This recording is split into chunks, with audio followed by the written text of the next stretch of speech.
Yo, yo, yo. What's up, everyone? Can everyone hear me? We gotta make sure, you know? And can everyone see the screen?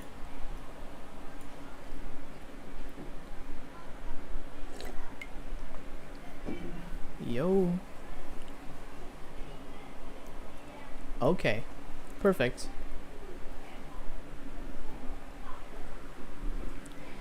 Perfect. Okay.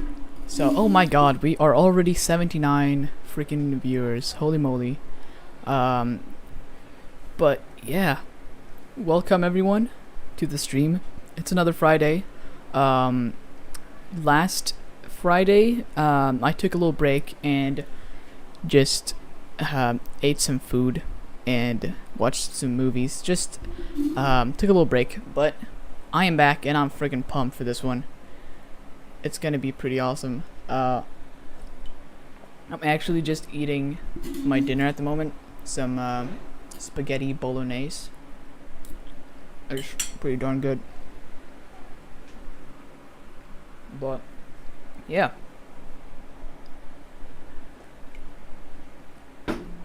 I am freaking ready to get into some Blender. But yeah. For everyone who is not too familiar with the 3D environment and Pwnisher or Clinton Jones, you know, the dude from Quarter Crew.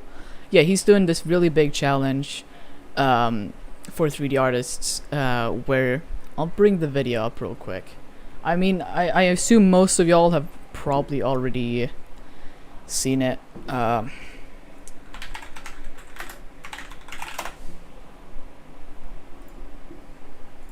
on. Yes.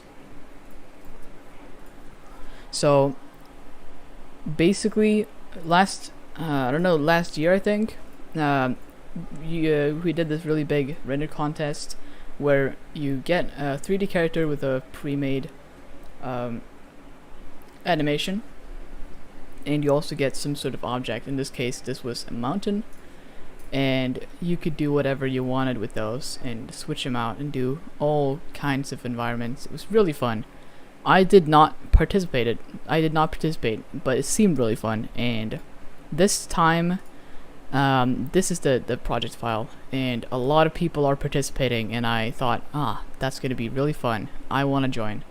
So yeah, if you're not on his Discord, that's kind of where you can see all the working progress and stuff like that. But yeah, this is kind of how far I've come. And for some reason, my After Effects is just really bogged down, and I can only preview this amount, which is kind of annoying. But this is what I have already. So I have a bunch of shit in here.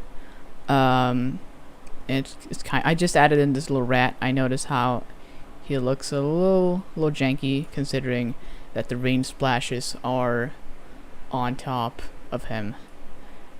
And it's just a bunch of shit in here. Plus I added in a little homeless dude. You can barely see him, but he's sitting here chilling. And I added some people in the background walking, and the dude going into the McDonald's. And I have some clothing simulations. I can bring up an earlier render actually, real quick. Okay. So these are kind of the evolutions. This was the first one, but I really digged the open sign. But then I realized McDonald's don't have open signs, so I removed it. And this one was before I added, like, it's a really early test. And then I added a bunch of rain, a little too much. Then I added this little place up here, and I had the problem of not being able to see the sphere too much. So I worked a little more on that. This is still really bad. I added a cape. It was obviously too much wind, But yeah, this dude, I'm really happy with how the clothing simulations turned out on this dude. Yeah, he grabs from the fly-through a little McDonald's bag. And then I made this one way more visible. And yeah, I brought down the intensity of the cape. And this, oh yeah, I'm trying to render out these, but it's taking so much processing power to do it.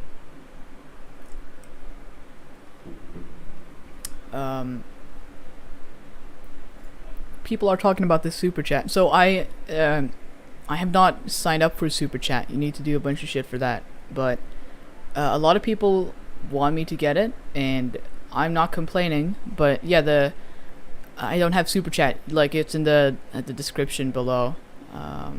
There's a link to that.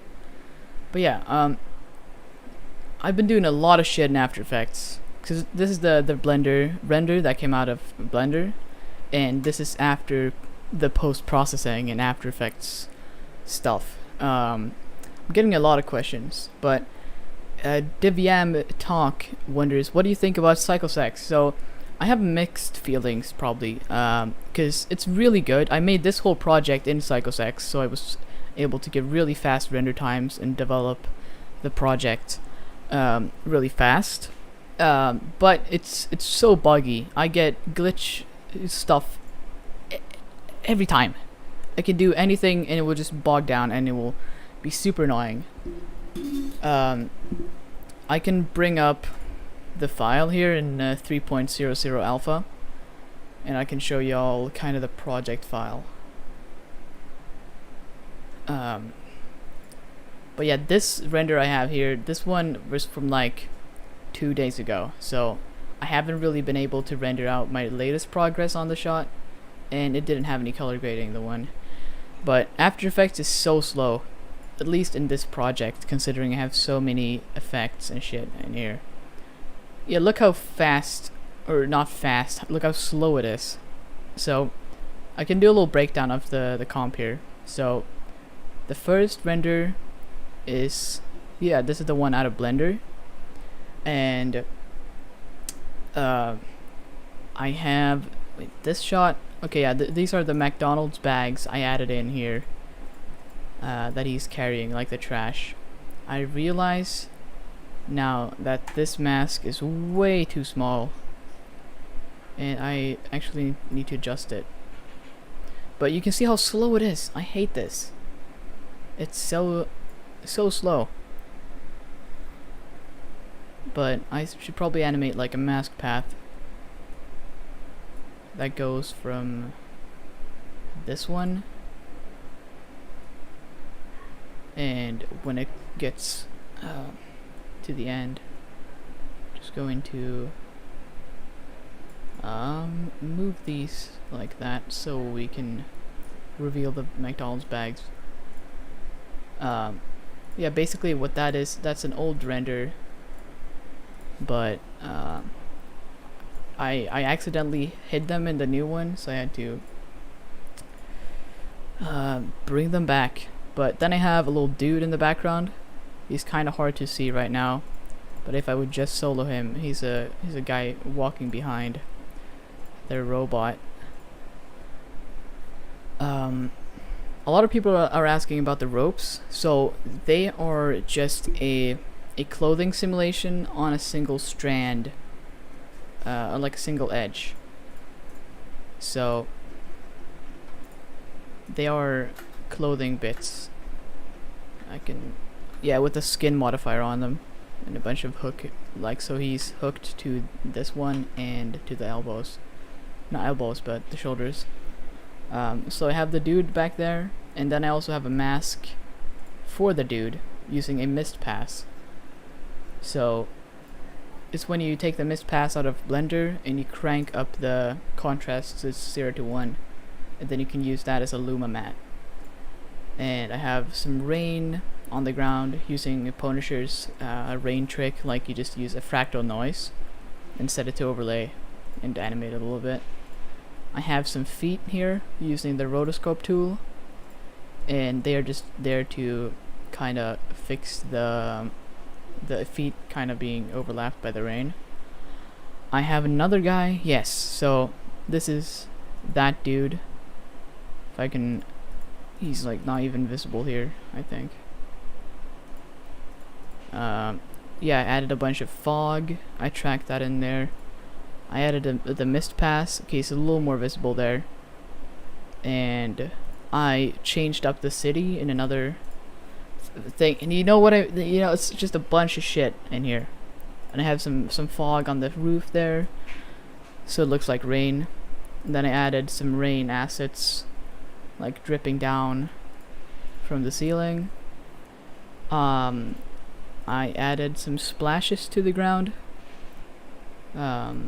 These ones. I added some paper flying. Like, these are all separate project files. But then I have the rain effects using the CC rainfall with some directional blur. And I have like a small layer for everything. And then I have a big fog rain for like the rest. And I used the same mist technique for where to place it out.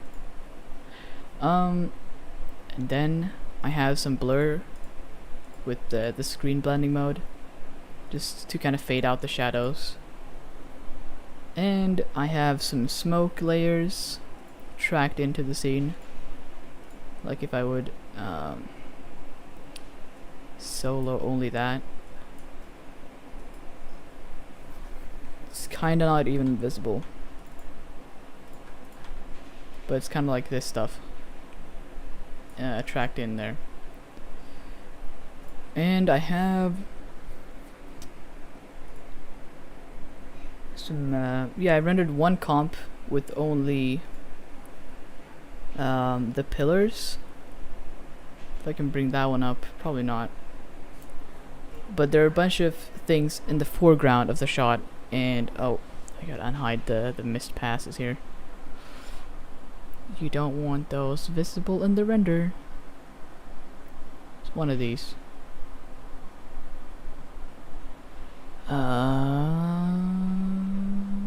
Am I blind? Yes. No, it's not that one. So annoying. One of the mist passes are showing. Yes, it's the mask for dude. There it is.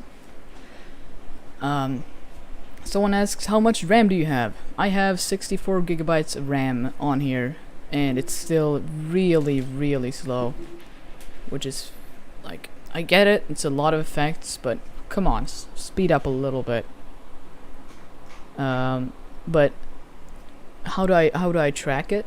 So actually, I don't think I have the track layer on this computer, but I just copy the camera movement onto a separate project file, and then I just make some easy track points. Like you can find like trackable textures, like track texture,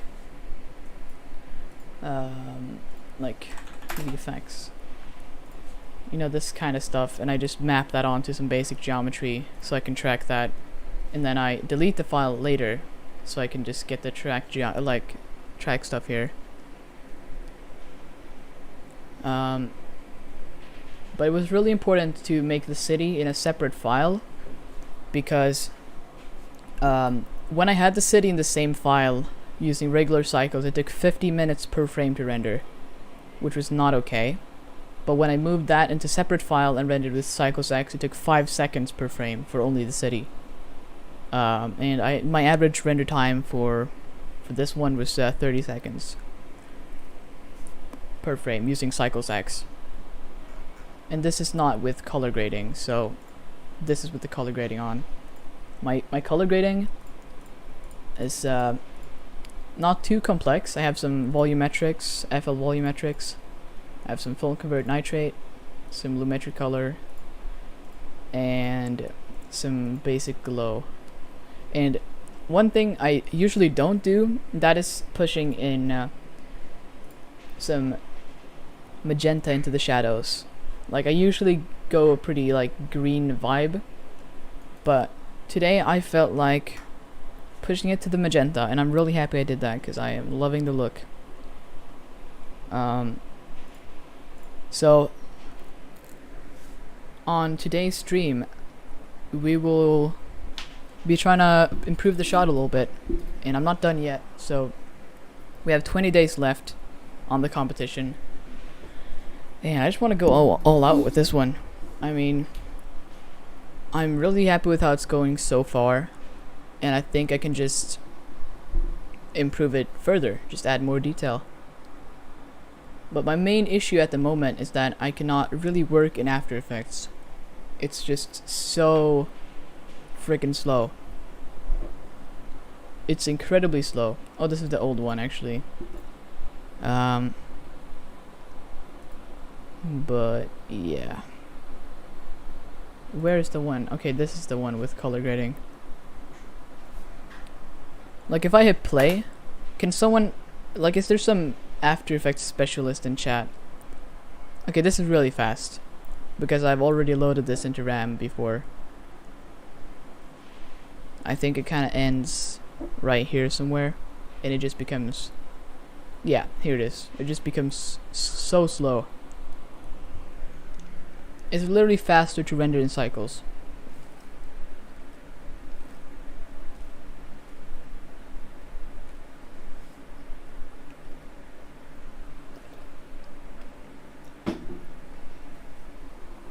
Like, what the fuck is this speed?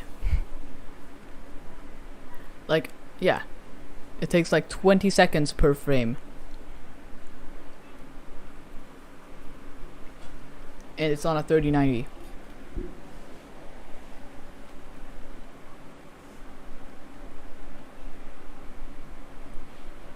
I've been thinking of getting into Nuke. Not Nuke. Fusion. So I might want to learn that on stream or something.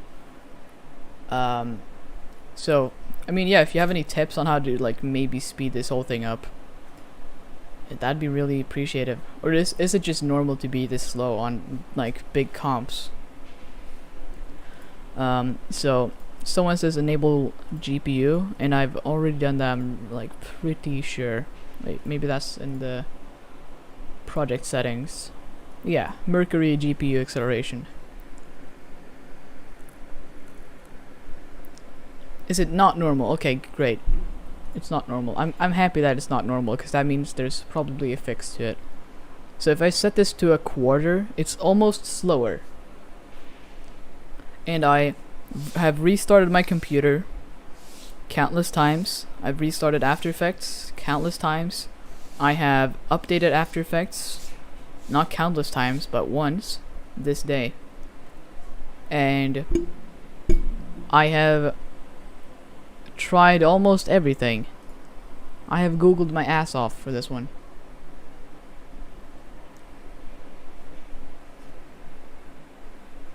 Go to Window tab and hit Preview. Okay. Is it a preview here somewhere? Am I supposed to see preview? My blinder. Like Window tab and preview. Yeah, it's checked. It doesn't matter if I have Blender open or not, it's still as slow. And I have 48 gigabytes assigned to After Effects.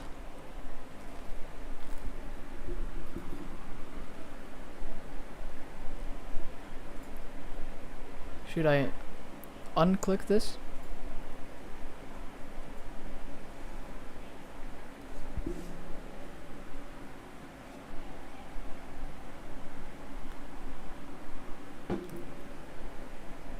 It seems to be even slower.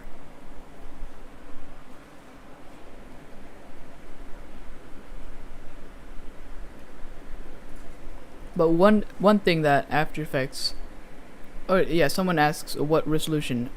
No, this is 1920 by 810, and this is on a quarter, and it's still as slow.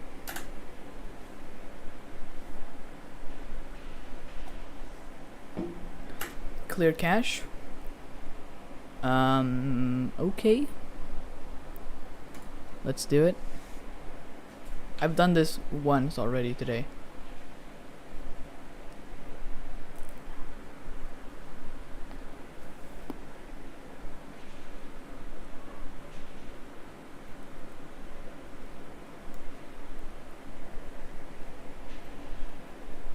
Okay, people are suggesting to try another version of or After Effects. Maybe that's the case.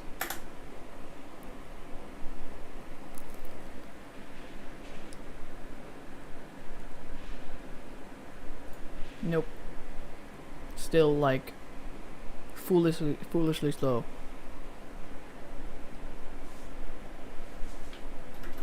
Okay, maybe disabling track camera. Someone suggests. Okay, should just delete these or something. What's going on here? Why did it just scale down like that? I'm so confused.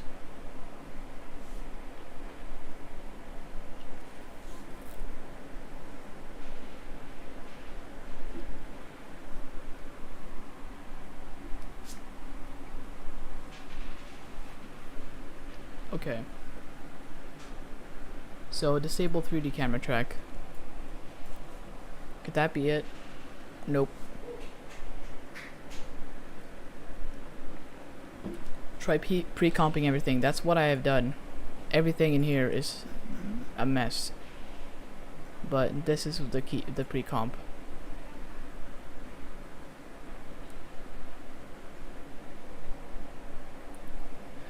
Okay, Windows preview. Wait, RAM preview?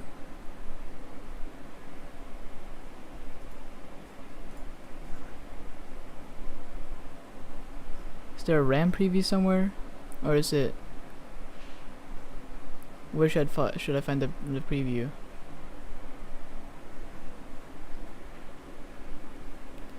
Alex Haskett says disable post-processing, but this whole thing is post-processing. What do you mean? I'll actually try to move into a new composition and see if it's as slow. I'll bring in the XOR sequence, put on the extractor, put on the open color IO.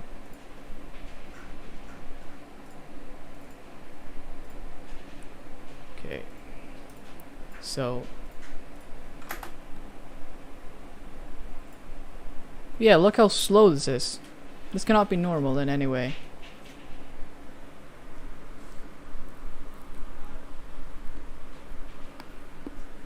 Open Task Manager. Sure. I mean, it's not even using my GPU or CPU at all. Kind of like 20%. These should be maxed.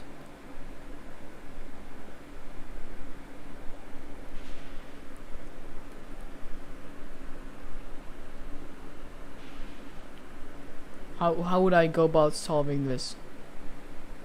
Like, I feel like it should be using more. What is going on here?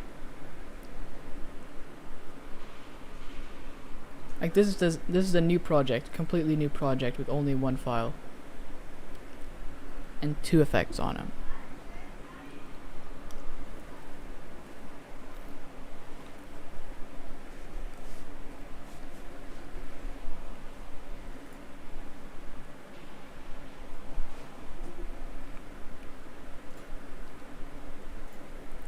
Could be the XOR sequences, possibly, but no. I think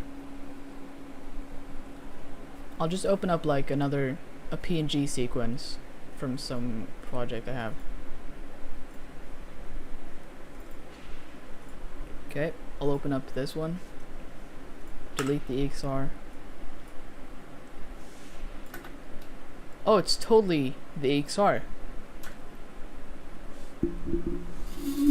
Yeah. Look at that. But I cannot work without EXR though.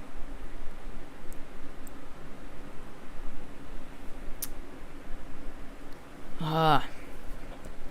So annoying. I want my EXRs.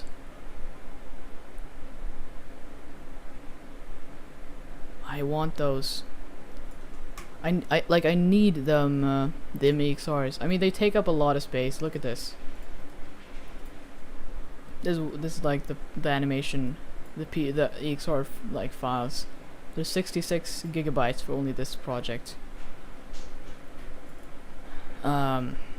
Which is a lot.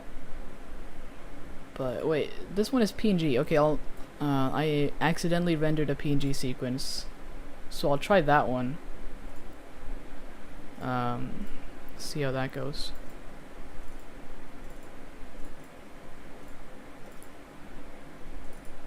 Right there.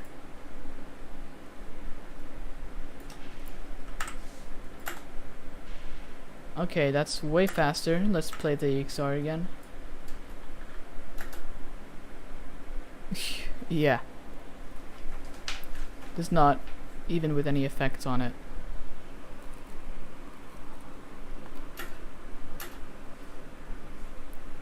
Like what?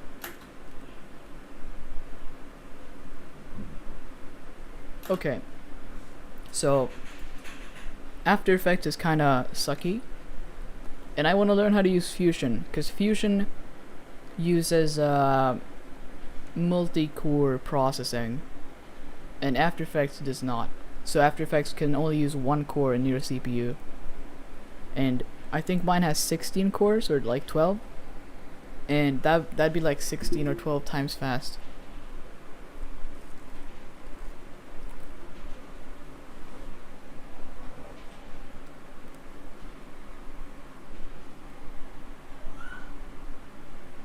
After Effects, what are you doing? Don't tell me I'll have to restart my computer on stream.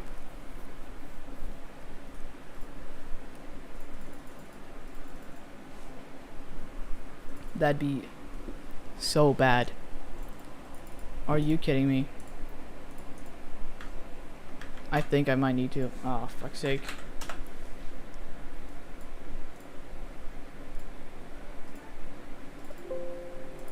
The operation could not be completed.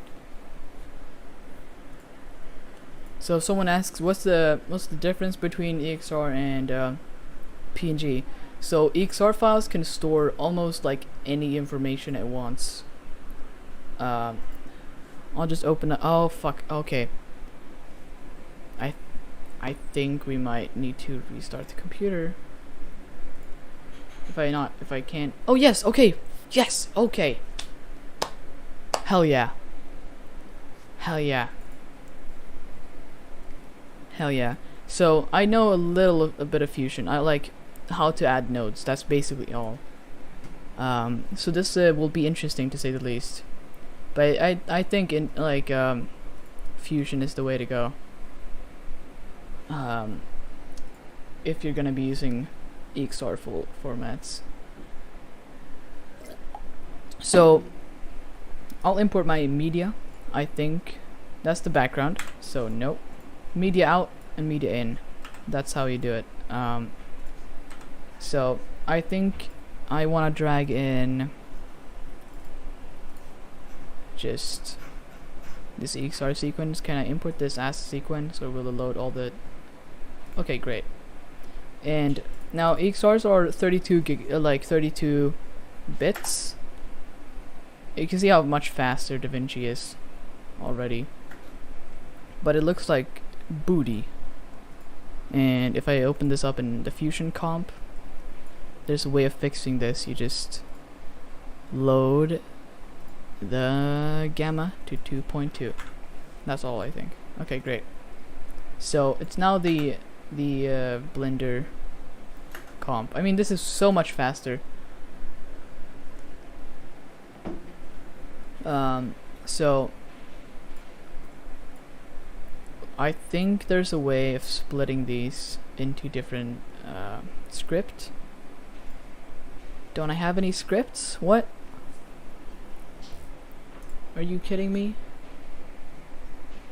Oh yeah, I need to download the reactor thing. Okay guys, this will take a little while, or not too long, but wait.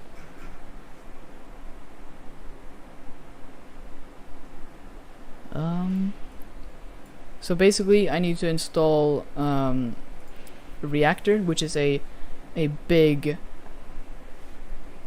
like a big collection of add-ons to DaVinci Resolve, which allows you to do a bunch of stuff. For example, work with the XRs.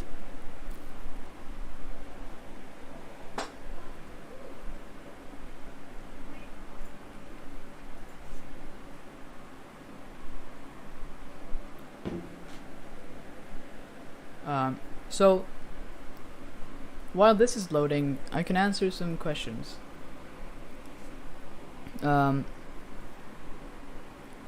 Pancake, guess woman. Okay, sorry for pronouncing that, but how do I master shading? It's too hard to understand.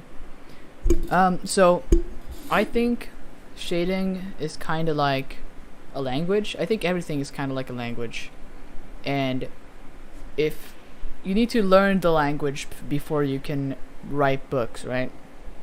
So if I want to write a sentence that's really compelling or whatever, that's kind of like creating a material or a texture that's really realistic. But to be able to do that, you need to know how to use the shader. So how do I add different things? How do I create noise? How do I, that kind of stuff. So my top tip for just for learning good texturing is to Google, like, how does rainy asphalt look like? It looks like this. Okay, does my asphalt look like this? No, it doesn't. What does it miss? It needs some specks of random dirt, and it has a lot of different noise in there, and a bunch of different things that you might not know even existed there. Because like Ian Hubert said in his Blender talk, that like it's really true that our minds kind of make up a cartoonified version of stuff. So yeah, he says, like, if I see a car, you kind of know how a car looks like. It's kind of like a really cartoonish version we have in our head. And when we try to, like, turn that into CG, it just looks wrong. So you have to Google everything. Like, that's the way to go at. Like, how does bricks look like? And you look at reference. You just Google every reference you can. And I'd highly suggest using image textures as well if you're starting out. It depends on what you're gonna be doing, but image textures has everything baked in already, so you won't have to really do as much work. Like, if you're gonna create the whole thing procedurally, that's a waste of time, and it will take so much skill and effort for just a simple thing. Your Name asks, do you create procedural materials? Rarely. Like, not too often. I mostly use image textures and PBR textures. I rarely do procedural stuff because I just think it's really unnecessary most of the time. I mean, the only time you need procedural stuff is, for example, if you're like at Polygon, where they sell different materials, like different variations of brick. They need to be able to customize that a lot. So then it would make sense to create a shader that can just create bricks for them, and you can generate how much you want. And in my case, I just want to be able to get some photorealistic looking bricks, like, fast. So I just Google an image, project it on there, maybe add some extra geometry, and you're done. It usually really works really well, and it's a really underrated technique in my opinion. So, like, procedural stuff is mostly good for like doing environments, for example, like a big forest. You can procedurally create that where you need a lot of customization. But when it just comes to a regular brick wall, you don't need that much customization, where you can just Google an image and that would save you hours of work.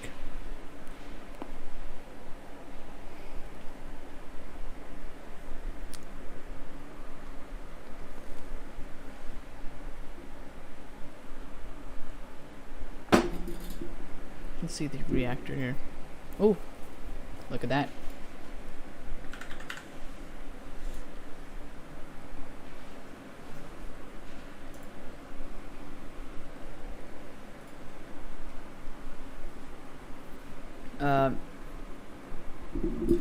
Collapsy VFX.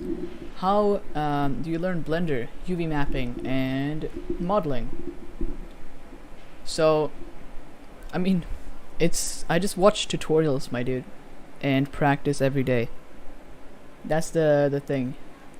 Time will translate into good most of the time, or that's not really true, but like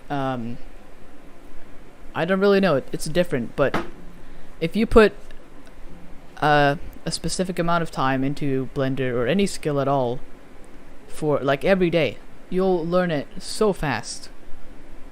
You'll learn it so fast, and you'll become really skilled pretty fast. And just learn how to Google stuff. That's the most important thing in my opinion. Like if you know how to Google stuff, just like how do I make a concrete material? How can I shortcuts for Blender and stuff like that. If every time you have a little question, instead of just like I can try to do it myself, just Google right away, and you'll learn. When you do that, another tip is to try to create others' work, like as a challenge. So maybe you see a really cool picture or something and you try to recreate it, or you can follow a tutorial where someone does a full render, and when you do that, you'll notice like, oh, this guy does that for that thing, and a bunch of stuff like you'll learn all the useful tips most of the time.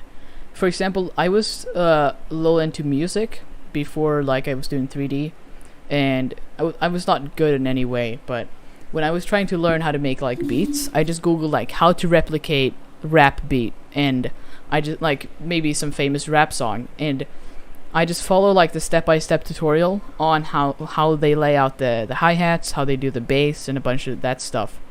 And if I then try to make a beat myself, I know, that's a way I can lay them out. That's a way how I can do this, and that applies to everything. Same with 3D. If you watch someone create a scene from scratch, and you see that you can create asphalt using a noise texture and make it kind of black. Like, oh, that's really useful. Stuff like that. A lot of questions. Cool guy 345. Do you speak Swedish? Ja, jag pratar svenska. Do you kit bash? I'm asking because I do it very often. I do a little bit of kit bashing here and there. There's a big discussion about like kit bashing being cheating or whatever. Like, I can go on and on about that conversation, but my look on that is, when it comes down, like, what is 3D? What is the thing we're doing? Essentially, if we break it down, the core principle of 3D or art in general is to convey emotion, and the creative part, being creative and making stories and entertaining people. So it's not about modeling, it's not about texturing, it's not about animating. It's about being able to convey a story and convey emotion and entertain people. That's what it comes down to. So let's say for this little pipe back here, this pipe does not convey emotion in any way. It just helps to build up the thing. Same with this little this little cat here. I did not make the cat. It's just a 3D, it's just a 2D plane I downloaded. Cause, I mean, I could try to model a cat, and I'd spend an hour on that and try to animate it realistically. But it would probably not look as good, and I would have wasted a bunch of time on a thing that's not significant at all in my scene. And if you know that, like, Elon Musk, you know that he's working on the Neuralink thing. Like, if you think, you know, the monkey who can control a video game with his brain now. Like, in a few years, that will be us. We'll be able to control Blender with our brain and do 3D with our brain. You don't have to click on vertices to model them. You just model it with your mind. You just use your imagination, and you'll be able to create anything. And then you'll really realize that it's not about like modeling, or texturing, or like doing everything yourself. It's about what you make out of it. Like, if you kind of like Legos or anything, you can say that, like, yeah, you didn't program your software, so you're cheating. Same with kit bashing. Yeah, you didn't model that trash bag in the background of your scene. You're cheating. How would that be cheating? Like, if there's a free trash bag model online that I can use into everything, I would be stupid not to use that in my scene. Like, you know, that's kind of my opinion on it. It's not about the modeling. It's about what you can create with it. So, yeah, that went a little crazy there, but let's get back to the question. Do I do kit bashing? Yes, I do. At times. I think that's great for like background stuff. If I'm trying to create a spaceship, and there are a bunch of spaceship kind of greebles I can find online for free, hell yeah, I'll use those. I'll be able to save a ton of time. And the most common kit bashing I do is that I save a bunch of models that I like model. For example, this little pipe here. I don't know when I created it, but I think it might have been on the Spider-Man animation I did, and I needed that one, so I just modeled a little pipe, and then I just copied it to another project file and saved it there. And now I can bring it in whenever I want, so I don't have to remodel that and waste time and stuff like that. But I mean, yeah. Let's fusion. Hell yeah. So, I want to extract. Okay, so someone asked, like, what can an EXR do? An EXR can store all the information right here in the layers tab. So every layer you check here will get stored. You know, the compositing here. You have your depth paths and your crypto mats and all that. You'll be able to store that in EXR file and bring it out. So if I split this one like that. Hello? Might need to do it again. What? Come on, this should be working. Maybe I need to restart it or something. I think that's the case.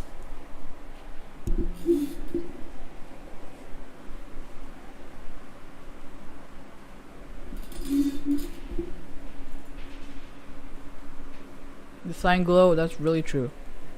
That's exactly. Like yeah, you didn't code your own program. You're cheating. You didn't build your own computer. You didn't create the graphics card yourself. It all comes down to the same thing. But yeah. Let's see if I can get this working. Bring my sequence in there.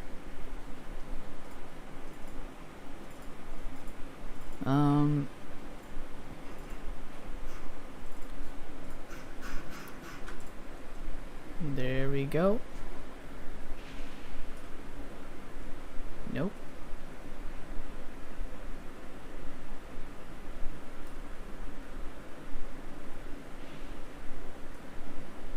I just realized one thing. I have a crypto mat on this one. I have a crypto mat on here. Oh, that's not good at all. That's really bad, because then, if you don't know what a crypto mat is, it basically stores, I'll show it here. It stores, wait, how big is this file? It must be like massive. Holy moly, it's like 8 gigabytes. Yeah. So, like, if I wanna, can this work? Oh wait, I need to render an image, I think. Yeah, so a cryptomat stores all the objects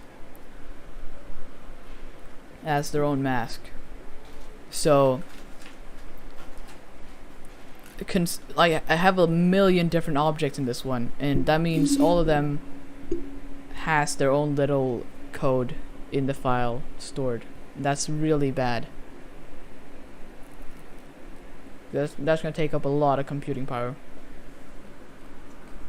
because it stores a lot of information. So here, if I plug the mat, and I can just take any object here, like the cube 20. If I just copy the name of that one in here, then technically I should see cube 20 somewhere. Oh wait, no, that's the wrong one. I need Cryptomat Legacy. Okay, and I plug this one in there, this one in there, this one in there, and this one in there. This should work. Huh?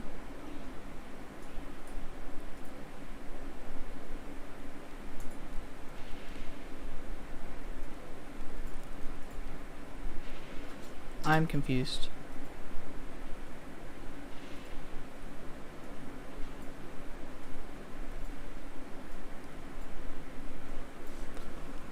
Yeah, so it stores all the different objects has like one different color, one different mat that you'll be able to basically separate in your editing software. So if I try to split this again, it should work. What? I'm so confused.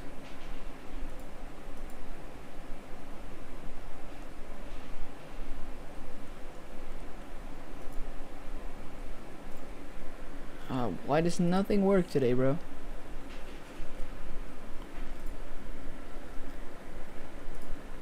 I'll try to demonstrate cryptomats. It's really cool. Okay. So here I have my XR file, and I can add a cryptomat effect here, and I should be able to just click on any of these and only display that one. Yeah, so I get a mask for every single object.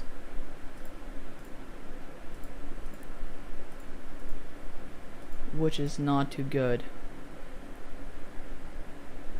because that's like a lot of stuff that needs to be stored. Like technically,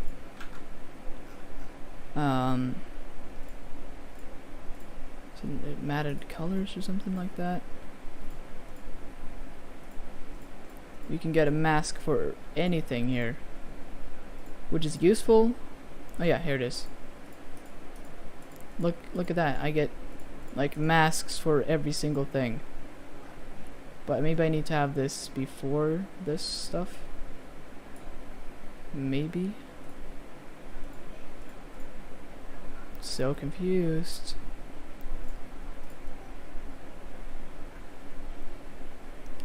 But yeah, then it basically needs to store all of the information in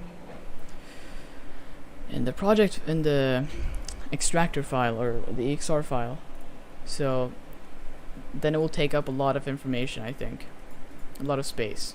So I'll try to do this, and I'll try to learn a little Fusion today, so that's gonna be interesting.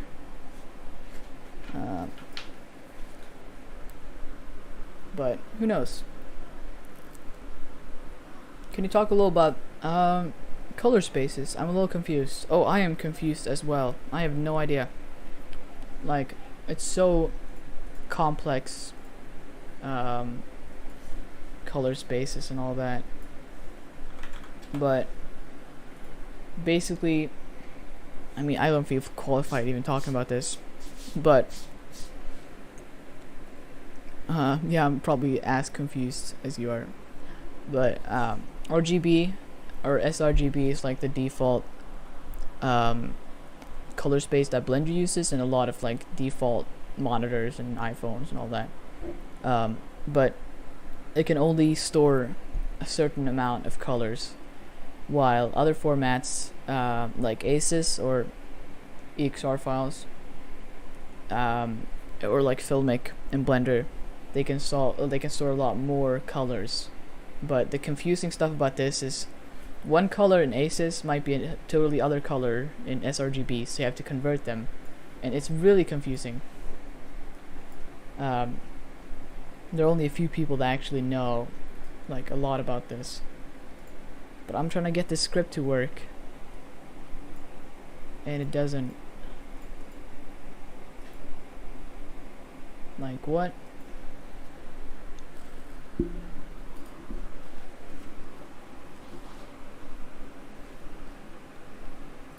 Well, I literally have to Google a freaking tutorial here.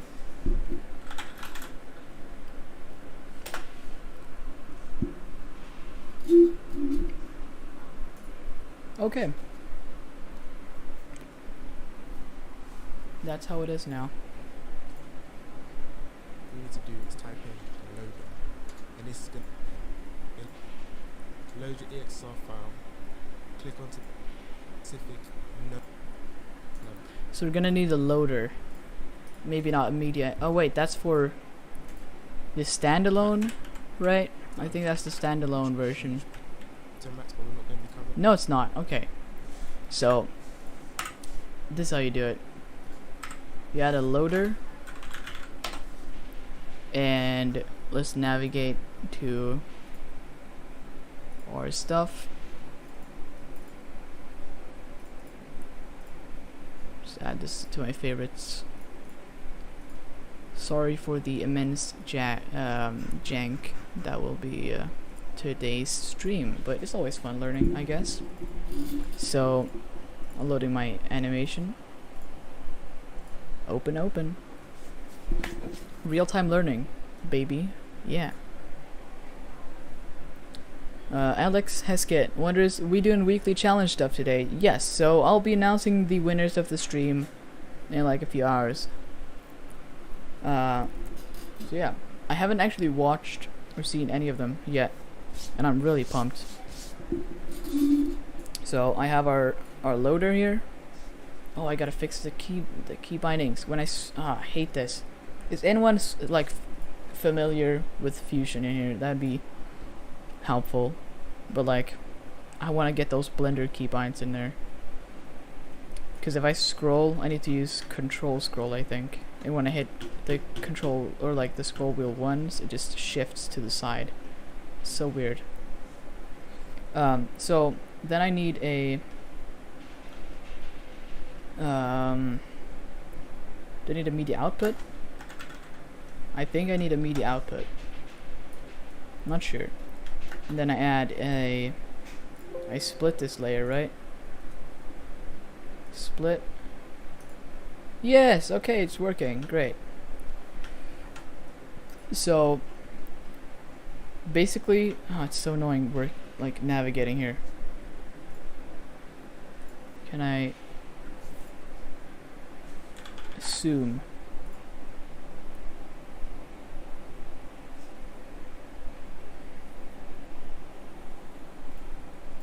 Application, Fusion. Okay, this is all Fusion stuff.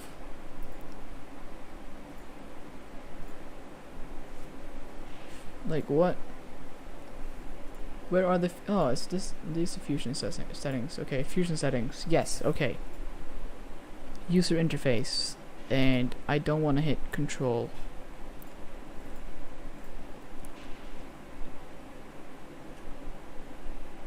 Great. Ignore maybe. No, okay, but like what? Okay, this is better.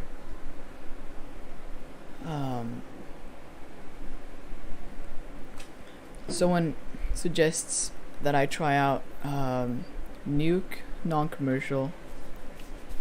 I don't know. I've tried it and I think that the learning curve is just not worth it in my opinion. But yeah, like Ant-Man was done composited in Fusion. The Martian was composited in Fusion, and I don't remember exact, but like a lot of big blockbusters has been composited in Fusion, which I think is a good sign. But I'm at least gonna try this. But the good stuff about this that this is the EXR, and from the EXR you can get a mist layer, the whole mist pass, and the emission pass, your noisy image if you want to have that for some reason, and we have all the crypto objects. I don't know how to use crypto stuff. Like I literally downloaded this today. Yes, Age of Ultron was also done in Fusion, correct.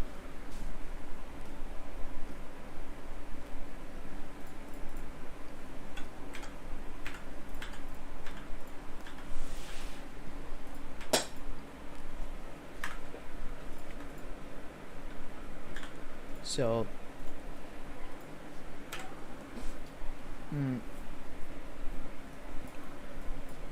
should I make this that? Okay. Man, I think this might be a little hard, considering I really don't know shit about Fusion. But we'll see. So what kind of stuff do I need? I need to be able to color grade this. I think maybe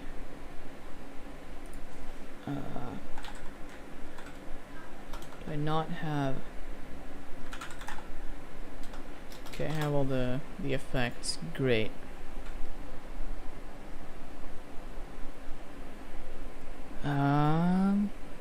I don't think I will need the noise. No, I just need the mist pass for this one at least. And let's say I want to combine these. I think, how do I create a merge node? I can search for merge node. Then I merge these like that. I think. Yes, look at that, I have my mist. And I think I want to check to grid, so I can kind of get a nice thing going here. But every time I click the scroll wheel, it just zooms out, like when I click it once. Is there a way of like removing that? Because that would be great.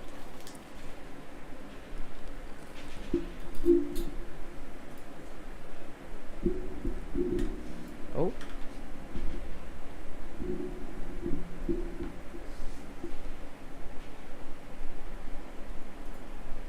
Is it this one? Blend. Yay.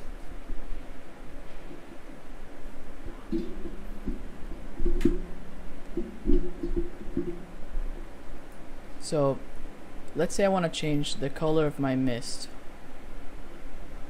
What do? Do I add in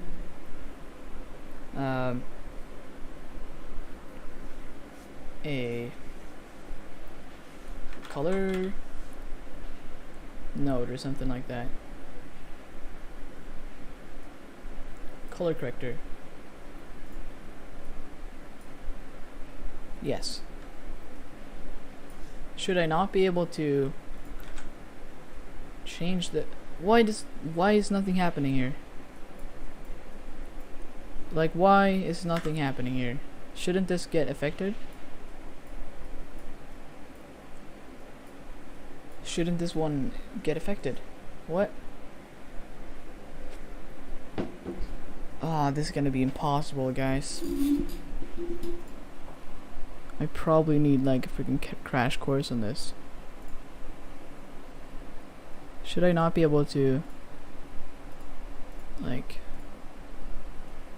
do something here? I feel like it's not even like getting affected. Yeah, it's not getting affected at all. Is this one getting affected by it? No. What? I am missing something.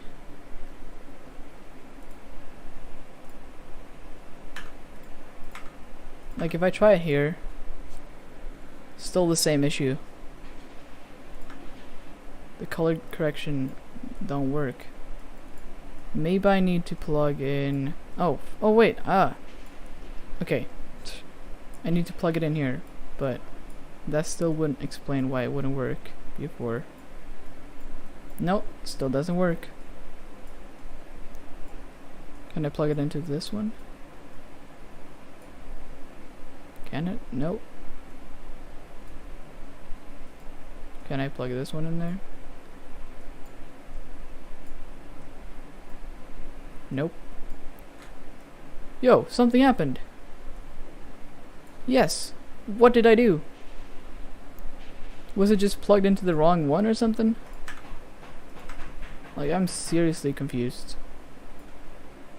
And why doesn't this one work then? If this one works, why won't this work? Like, yeah, I get that it's not, like the hue won't fix it, but these should definitely work, right?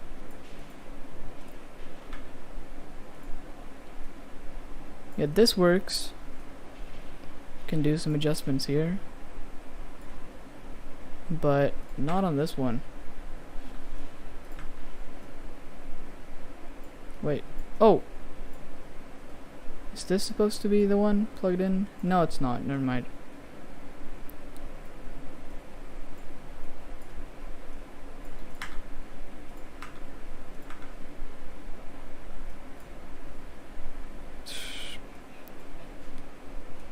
Why doesn't it work? I'm sorry, guys. I will have to learn Fusion. Probably not on stream, because it's too much stuff I don't know about. So, I think just trying to get it working on After Effects is probably the way to go. But I think I just want to add in as much stuff. I feel like, I mean, After Effects, yes, okay, you'll be hard to work with. Okay, fine. But I can still do stuff. Like, if I want to render out the 5 seconds of animation from After Effects, like no ray tracing at all, just the effects, it will take 1 hour, which is not okay. But so if I just take a look at the file, does any one of y'all have any suggestions of stuff that might be good to add?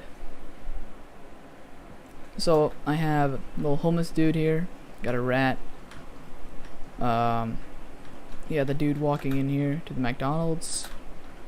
We got some people sitting and eating here. Got some Ian Hubert scans, of course. And hey, I also had a little cat.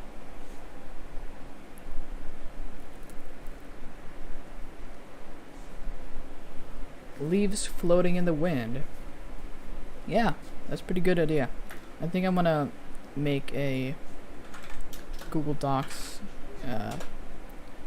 document on just stuff, because I've added a bunch of neon signs as well. They're not flickering here in the viewport. My other idea was a drain. So leaves in the air.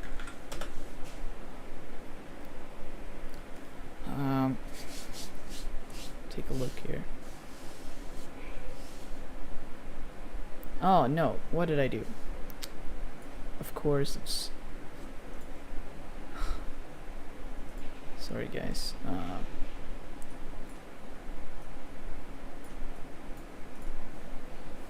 So... Yes. Lights turning on and off. That's a pretty good idea actually. Do a manhole pumping out the steam. Yes. I dig it. Let me see if I could just... Okay. Manhole with steam.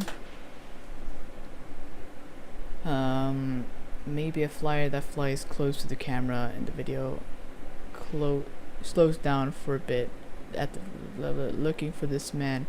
This man, oh my, okay, that's really... So we cannot do any slow motion or any camera moves. This has to follow the video template.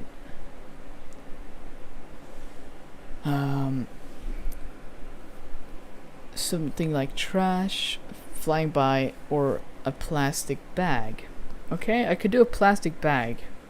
I already have some trash flowing by, but a plastic bag could be nice.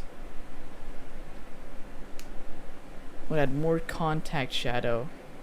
I mean, it's physically accurate to how it would look. Newspaper flying in his face. Oh, that's too good of an idea. I would have to re-render a bunch of missed passes though. I don't know. I would have to hand animate him as well. Maybe.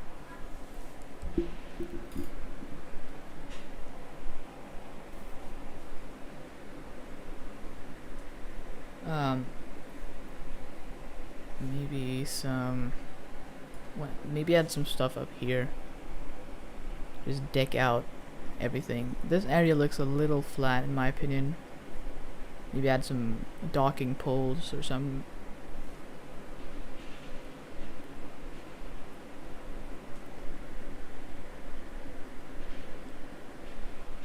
Oh yeah, one thing I want to do is adding in drones. Flying. Drones.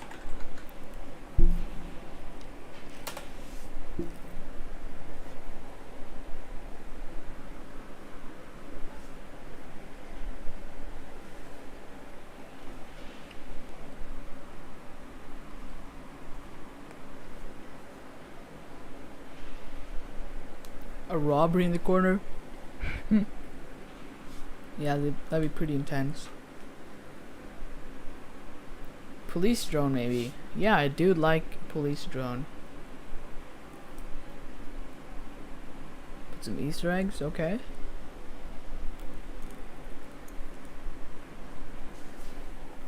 Maybe some railing.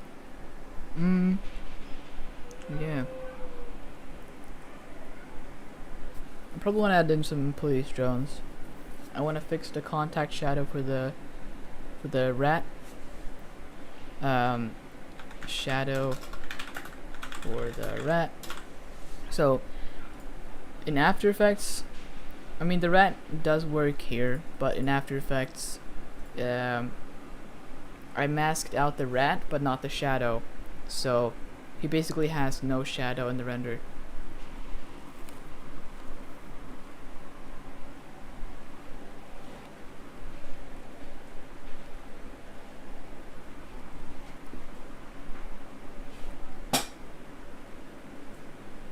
Yeah. A dog barking at the robot. Maybe we have a dog following the robot as his little companion. And we do hair simulations and we do the most complex shit ever.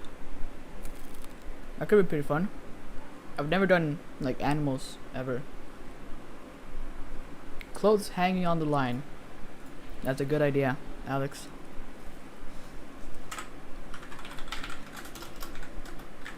clothes hanging.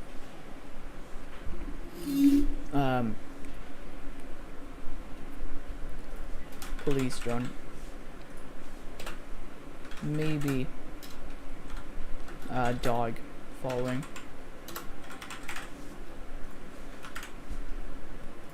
I mean, I'd save a bunch of time if I'd able to find like a dog walking and just put some cool like hair on it.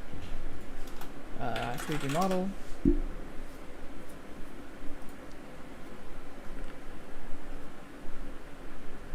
Yeah, this is probably what we would find. Was not surprised by that. Search for dog.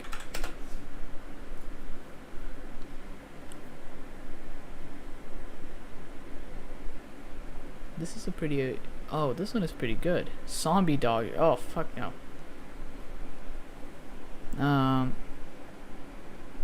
A little chihuahua, a little cyber dog. Yo, that's pretty cool.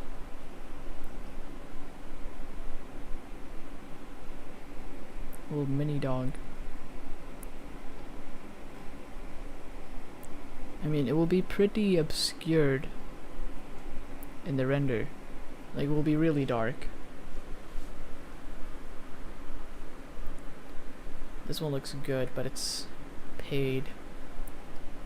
I mean, Sketchfab is pretty great considering how much free stuff they have.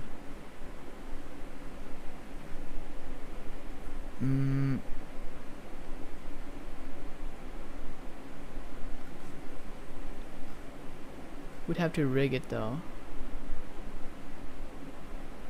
The Doge.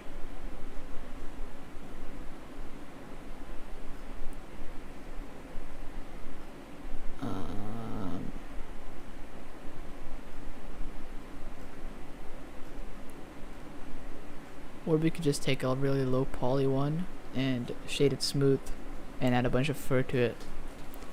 I mean, that could probably even work.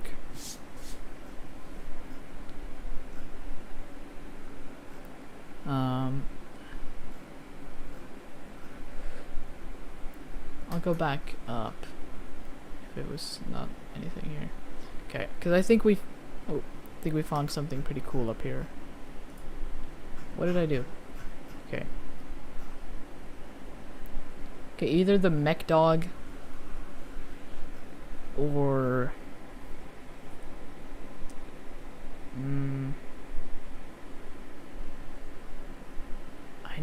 I mean, this is pretty okay. I just have to retexture it.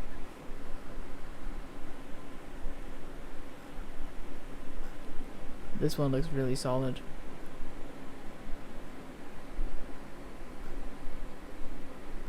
Or maybe I take the zombie dog and just retexture him. Where's the zombie dog?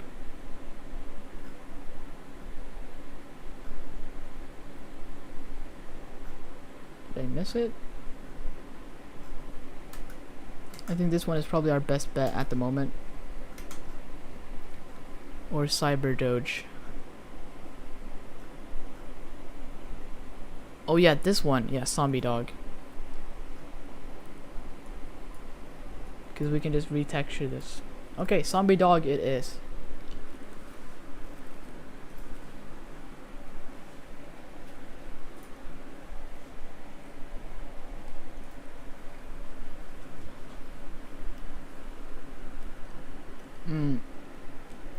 So, I'm probably not going to be rendering the whole dog in this scene. It's going to be so slow. So, I'm going to be rendering on a separate project in Competent and After Effects.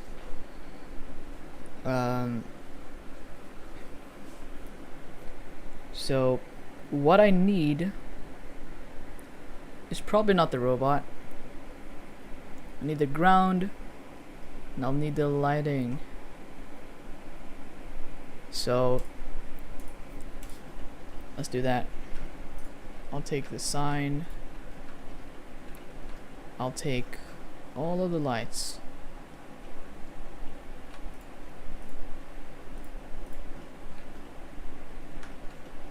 as many as I can see at least. Take that. Take this one. Take the camera. And I'll also take these foreground elements, because they might obscure it a little bit.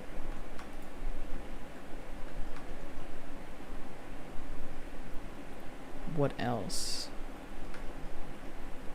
Are there any other lights? Oh yeah, put lights here. Oh.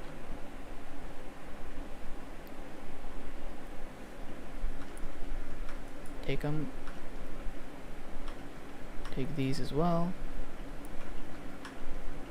And take the light from this one. Take this light. And all the McDonald's shit as well.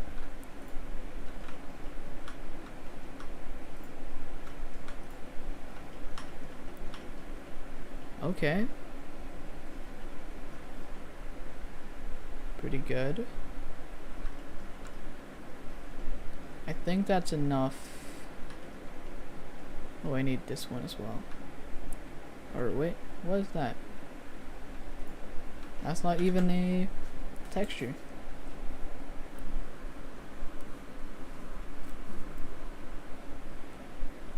Okay, so copy, delete. Oh. And I'll open up a new file. Just paste it all in here.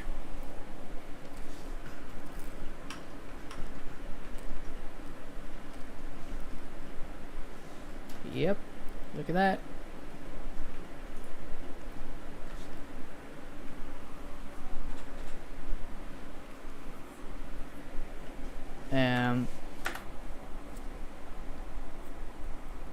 So, oh, I might actually want to render out an HDRI of this scene, because that's something you can do.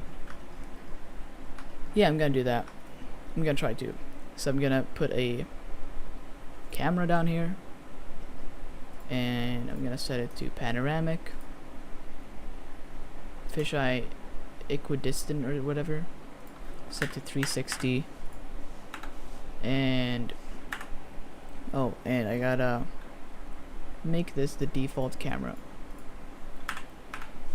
Great, and in render mode, let's see how this looks.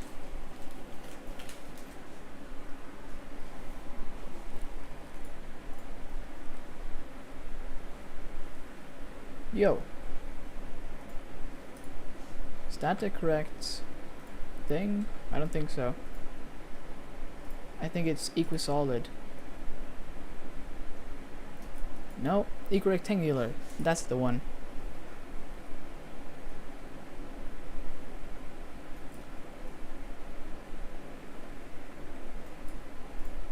And I'm gonna set this to 1920 by 1080. And I'm gonna set the rotation to 0. Or that's the 3D cursor. This one. 0 and 90. Nope. This one should be at 90 maybe. Nope. This one should be at 90. Yes. Oh yeah.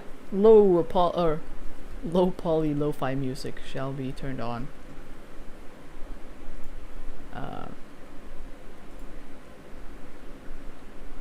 Yeah. Are you hearing anything?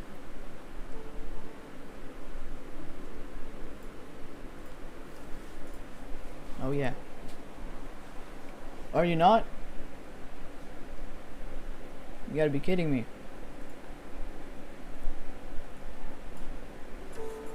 Really? Nothing? You should be hearing.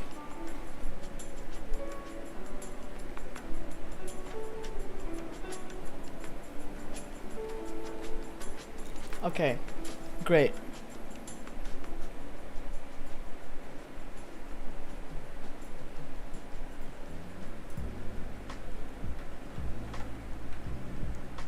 Oh, this one needs to be rotated back.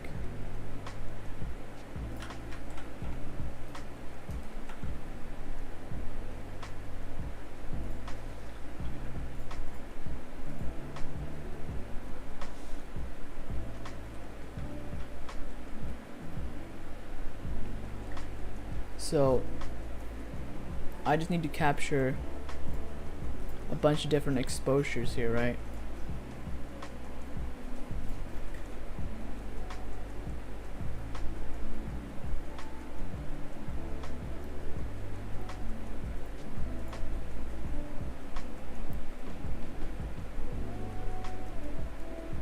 Yes.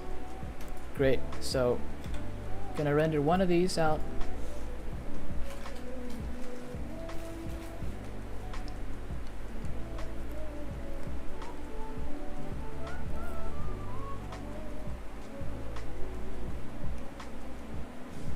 Will this render in 32-bit now? Is this already an existing HDRI? I think that's the case.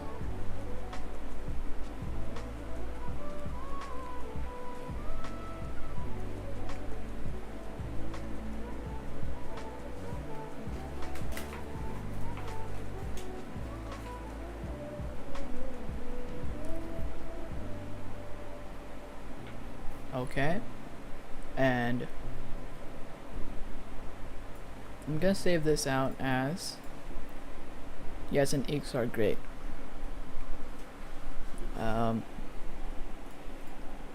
Projects and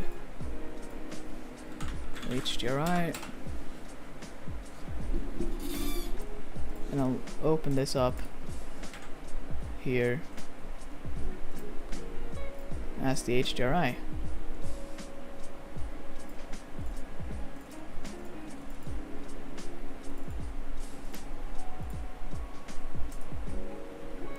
So technically, if we'd done this correctly, I should be able to bring down the color management exposure and see more. Yes, great. You see how the bright spots still is bright, even if we turn down the exposure, and now we can see more detail in the dark spots. Perfect. So this one is getting light, but it's tilted the wrong way. And if I bring this down, yeah. Great. 90. Nope, that's the. There it is. There's a lot of background sound. Yeah, I have a freaking fan in here. Wait. Is this better?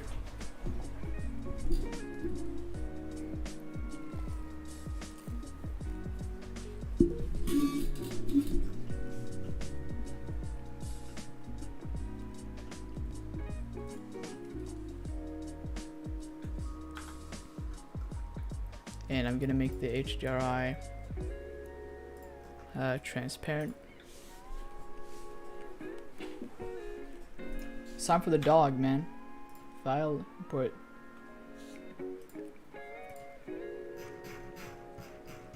Oh, I gotta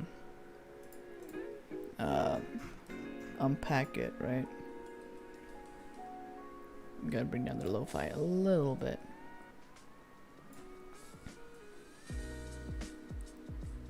Okay.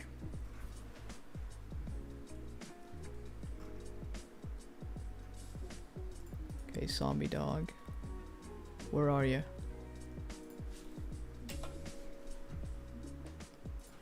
Should appear now. Yep. Zombie dog, man. I see only one object. Great. Delete all these. Gonna move into the dog layer. And gonna have to rig the dude up. That's gonna be a little harder. I'm gonna have to retexture him. Or will I need to though? Because if I don't even think I need to.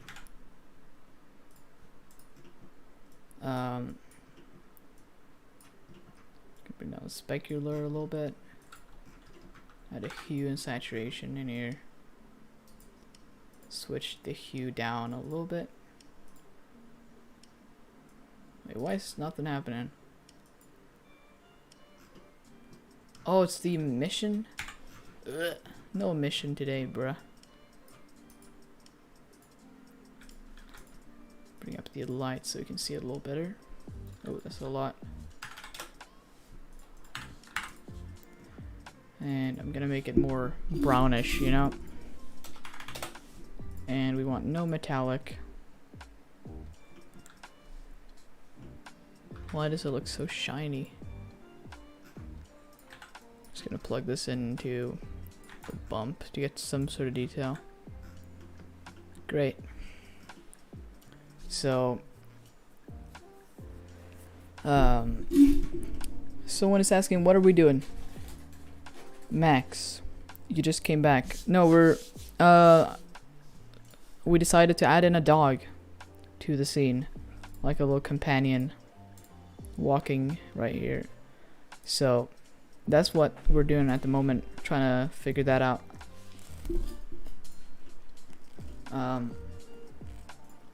So I think if I can just get this dog rigged up, we are good to go. So that's not a great look. Yes. We're gonna have to animate a dog. Oh, we have animals. Come on. Wolf. They don't have a dog. Sure, Wolf will do it. Great.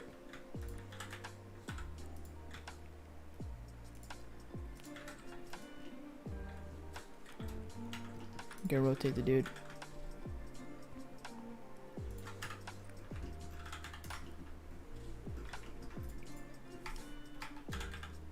And I'll stretch it up. I'm actually gonna make this in front and a stick. So I don't think we need these. This whole head thing is probably not needed. We just really need like the big bone leading up to it. Delete. Delete that as well.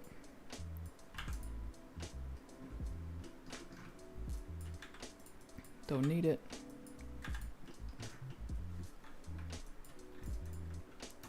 And I'll just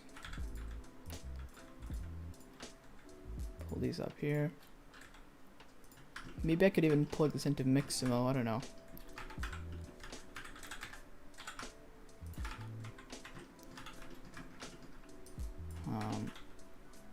And I'll put this here. Get this sort of lined up. And this part, what the fuck's that? Don't need it. Is this enough? Maybe it is.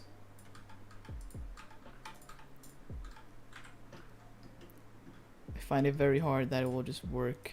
This seems way too easy.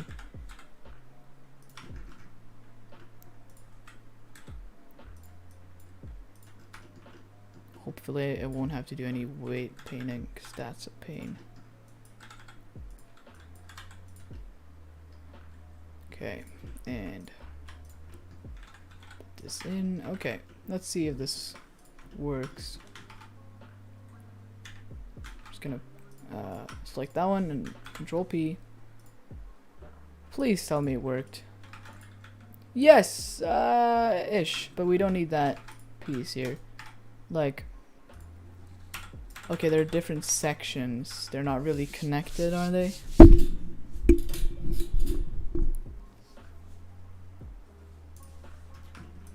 Someone suggests to me to find a dog walking video and use that as reference. That's a really good idea, my dude. We'll probably do that. So should I merge by distance on this? so that they're all connected. Yes, good idea. And delete everything else. Let's see if this works. Yes. Okay, we'll just have to hand animate a dog. Yay.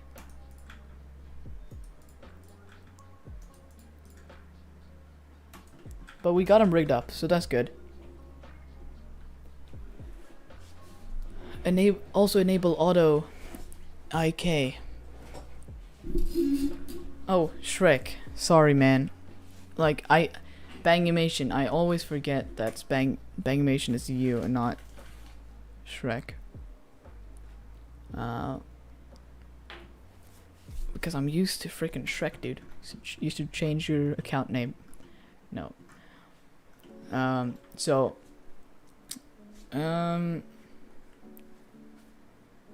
IK rigging. It's not easy. So, how is it you go about doing that? Okay, this is the main bone, so should I just shift I? Is that all you do? Definitely not. Wait, I know why. I think at least I know. So I need to delete this bone. Or wait, I'm gonna... Can I unlink the armature, I think? Yes. No? Parent. Clear parent. Yes. So, I'm gonna delete all of these finger stuff. And I'm gonna separate these. Same for this.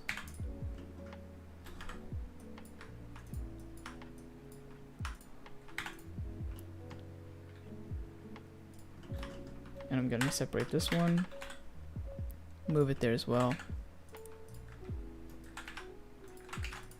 Now I should be able to IK rig this. Shift I. Wait. Yes.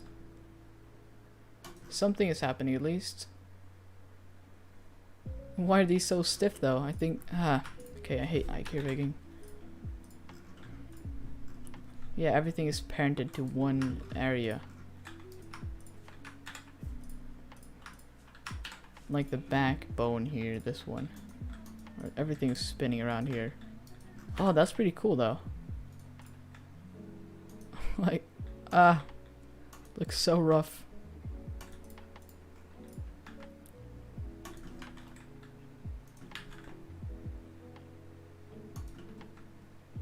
Yeah, why is it so stiff? You have to change the chain length. Oh, how do I do that? Dude, I have like almost zero experience with IK rigging. Like really.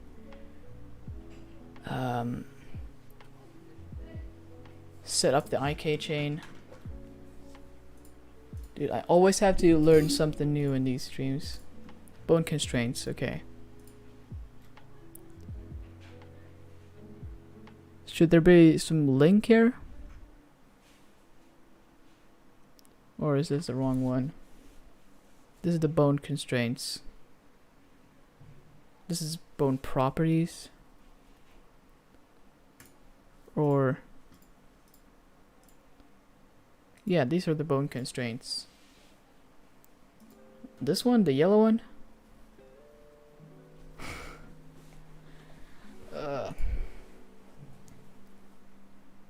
I know there's one here. Like, I don't know where the setting is, but there's one setting. You see on the yellow one. Or on this one?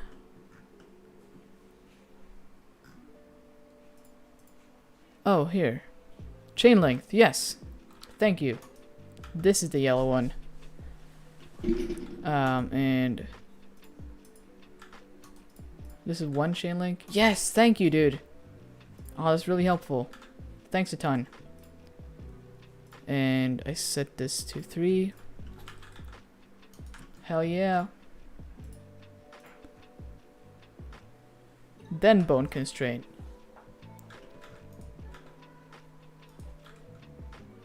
Wait, give me a second. Oh, this one.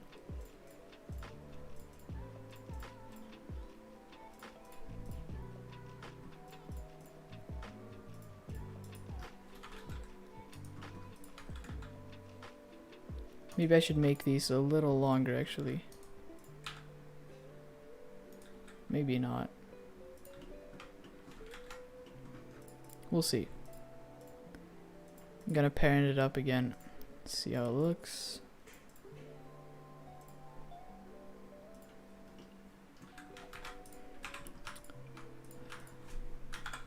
Automatic weights. Yes. Yes. Hell yeah. Wow. We made it work, guys.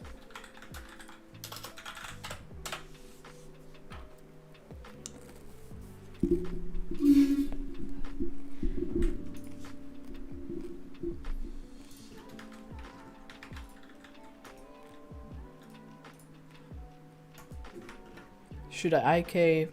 No, definitely not. Never mind. The head should not be IK rigged.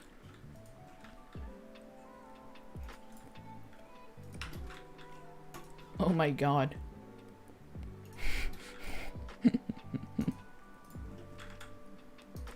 Just taking a little stretch, you know? You know, the little stretch.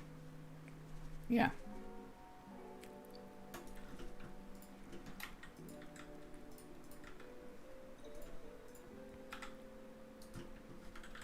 Maybe this is too much.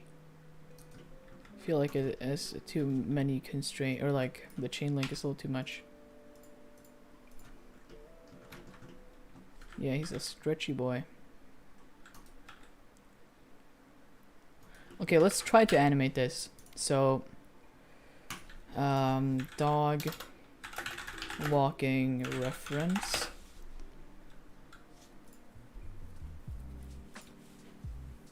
Dog walk cycle. Yes, here we have it. Copy.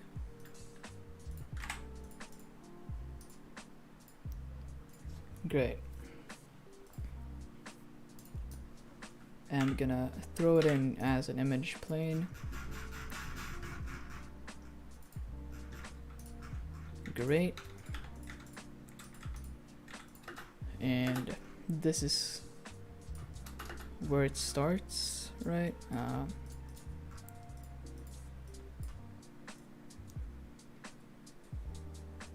Okay. Frame 20.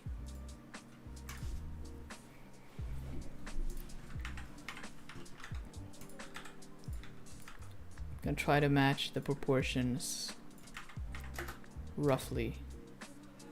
Or I'm gonna have it start on what frame? Will be frame. Wait. Have it start on frame. I don't know which one. Yeah. 55. And I'll just post them up to follow this one. Let's move this one back here. Why can I not move? Ah, that's annoying. I need to move like this whole thing.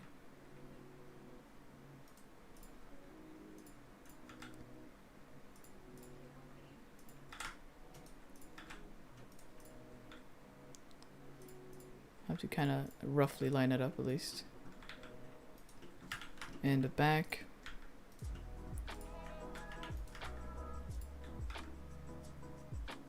Yeah, these will definitely need to be shortened.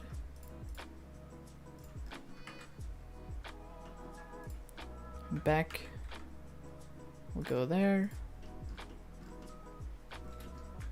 Why is this one so straight all of a sudden?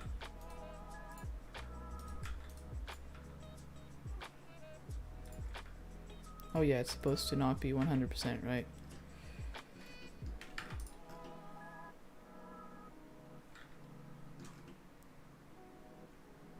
This looks so freaking creepy, dude. Okay.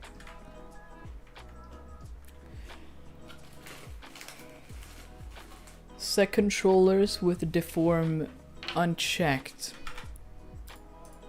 Like, yeah, it's gonna take an hour to figure out what that means. Should I maybe try to, like, rigify it or whatever? Like, create the rig?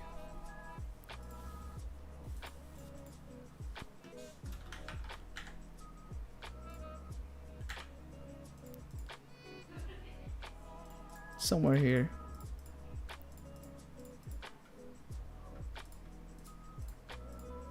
Generate rig, maybe? Doesn't it work? Apparently not.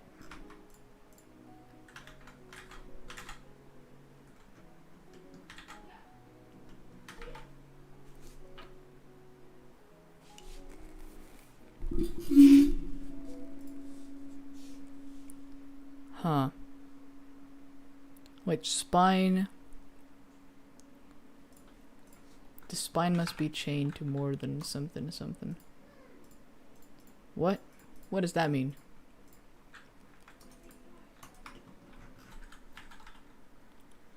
Wait, is there a way to make this not the control bone? Because I don't want to have this be the control bone. This looks really like funky though. Oh yeah, that's why. Yeah, he looks really hunched over. That's probably the reason why he looks really like scary.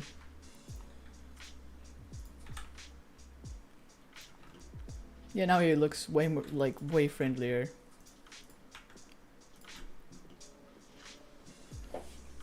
Okay, I guess it's just time to start animating. Gonna put on auto keyframing and start doing it.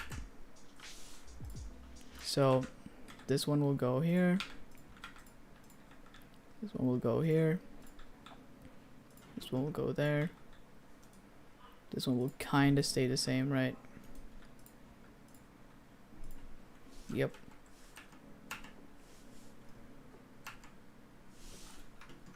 And this one goes right here.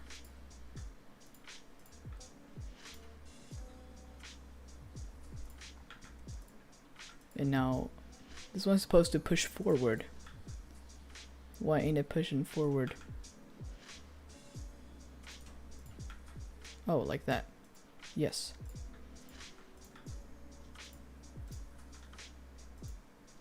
Okay.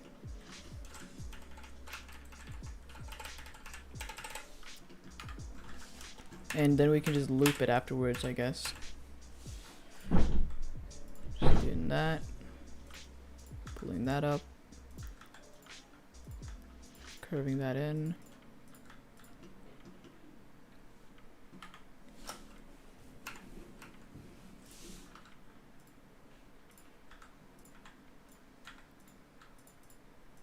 It's really handy that you can rotate the actual IK ones.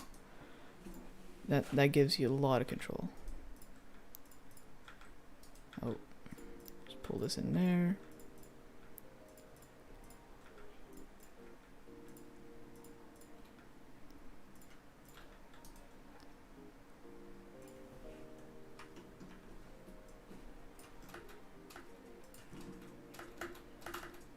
Oh, what happened there?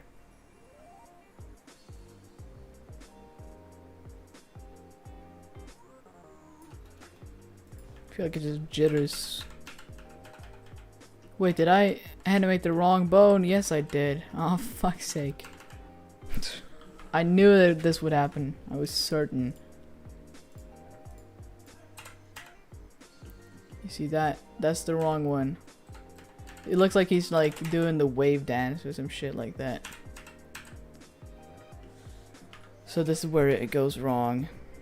This one should keep following. This is the one that should be here.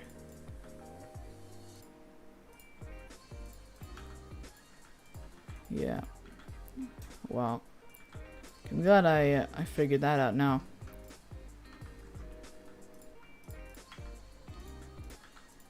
just do that and then we should be back on track.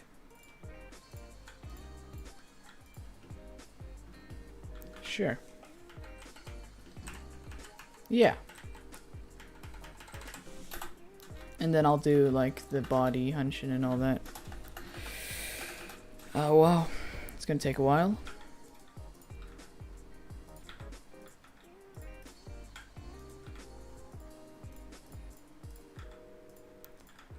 Probably save this.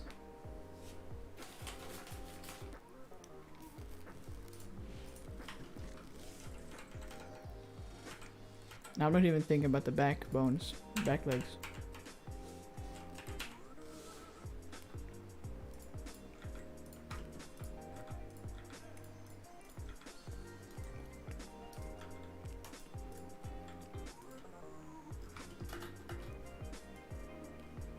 I'll move forward like. Didn't it just, yeah, it made one loop here. Great. Or no, it's not one loop, it's half of a loop. So now just repeat this once and then I can repeat it, just loop that whole thing again, how long I want it. So half of the loop is done.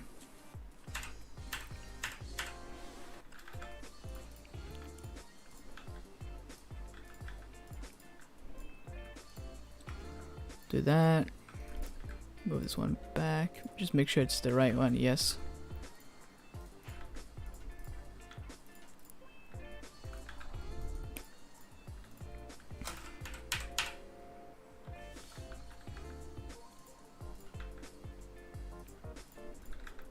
This one should go back.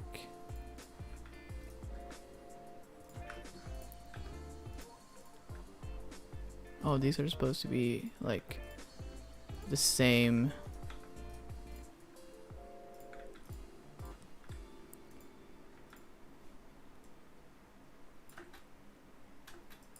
See it. Looks a little funky, but that's okay.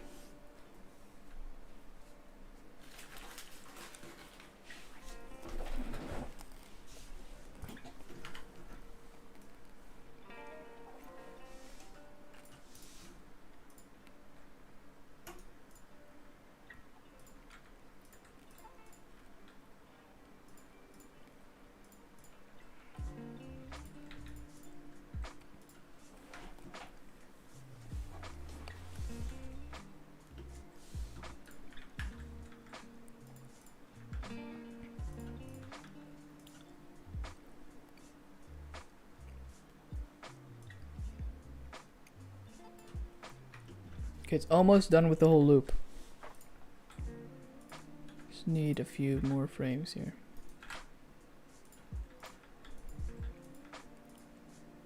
So happy I turned on auto keyframing, otherwise this would have taken forever.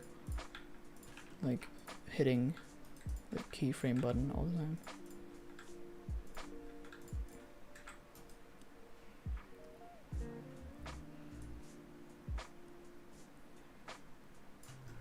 Is this not the loop? Wait. The loop breaks right there. Almost. Okay. So I have a little bit left. I'm just going to refine this a little bit.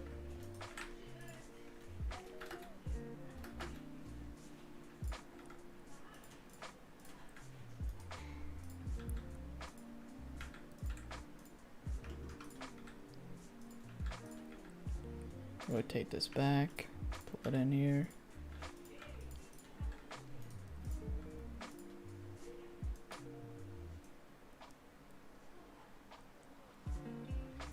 So where... Haven't I completed the loop already? Oh, I think I have. Isn't this like exactly where it started? Yeah. Wait. So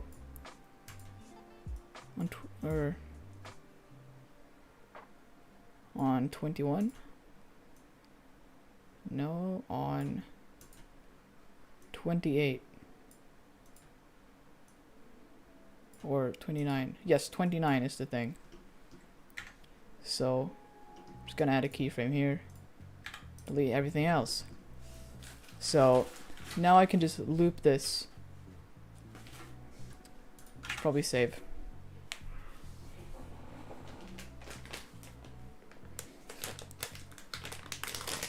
Also, I got some snacks with me here.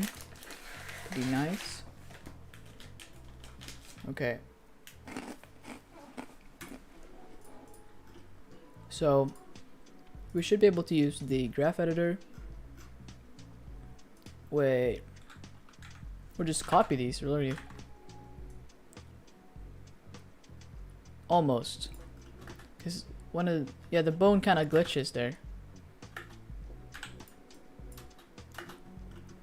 What happens here? Yes, so this one gets weirdly rotated.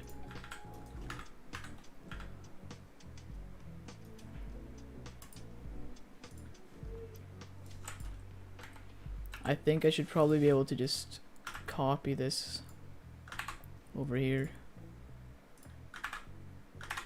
Like that. So they're the exact same.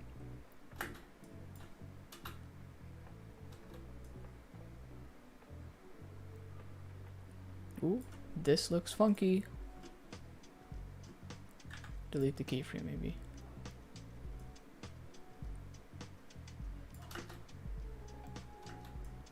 No.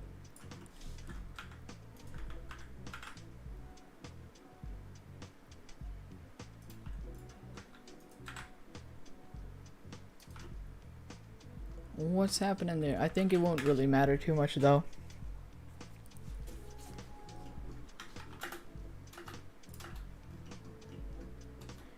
Yeah, you can clearly see that. I don't have too much experience with IK rigging and all that, but we'll see.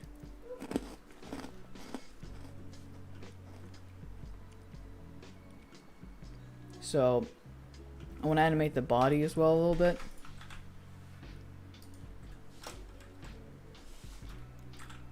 Just gonna bring this up.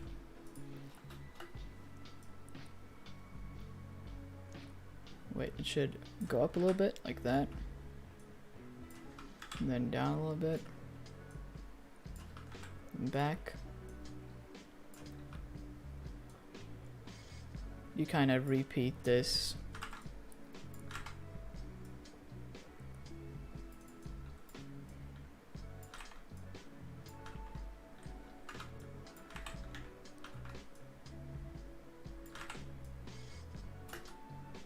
Yep. But I don't want to repeat it too much though, because I'll be looping everything from frame something something. I'll be looping it from 29, right?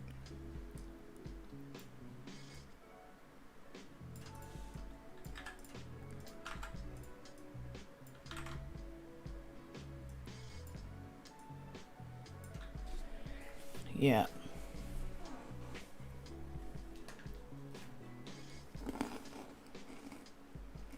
And I'll just do the same for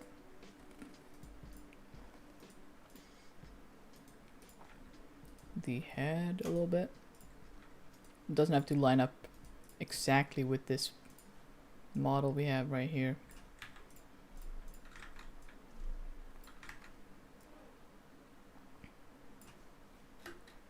It's pretty steady though.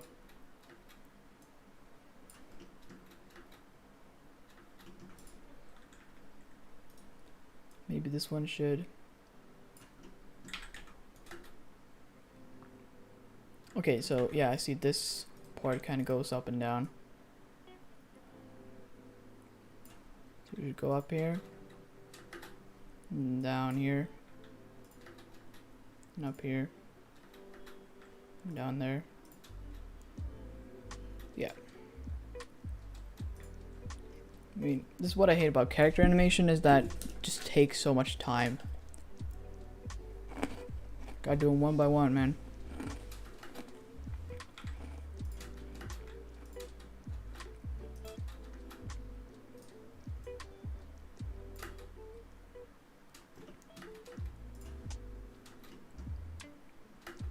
mean, it doesn't look too terrible from afar, I hope.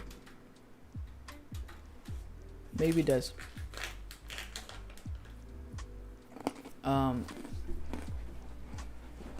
So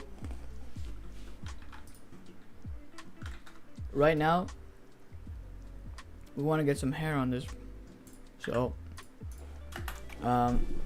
let's get into that. Hair grooming, not my specialty. Hair particles. But also, wait, before we do that, let's just loop the whole thing.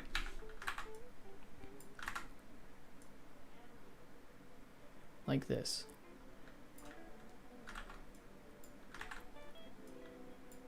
Yep. Okay, our animation of the dog is done so far.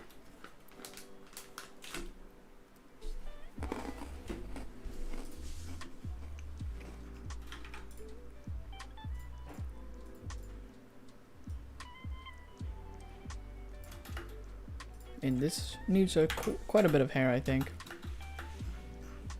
And hair dynamics. Just give a little save. I'll play it for y'all.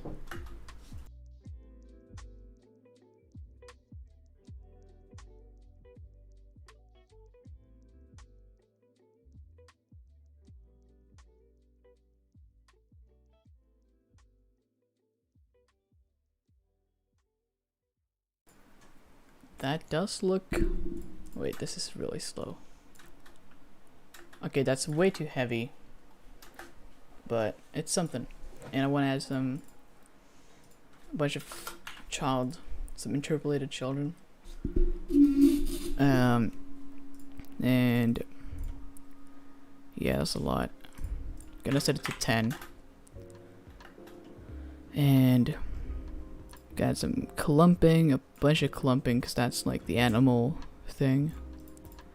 And maybe some curl. Like 0.02. Yeah. And we don't want the hair to be everywhere though. So we want to be careful how we do that. But I'm gonna make a dog hair thing. And this is just dog. Oh, here it is. Gonna make this a dog hair. But I'm gonna use a hair instead. A hair BSDF. Or no, a principled hair BSDF. And I'm gonna plug this one into the color. I'm gonna bring up the randomness on the roughness. Great.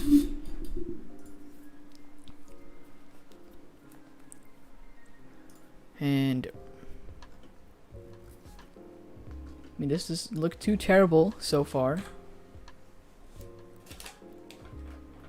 And it's gonna be really dark.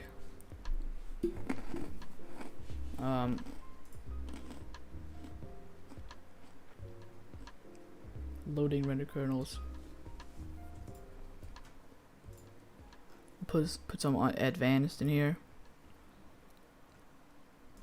And I don't think we need rotation though. We'll randomize the velocity a little bit. And the physics, Brownian 0.02. Also for the children, isn't there a way of bringing down the length a little bit to add some variation? Or can I not can I not do randomization?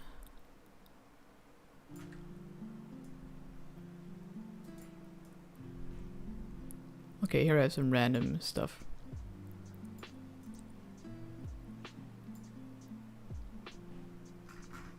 And I want to bring down the hair length a little bit.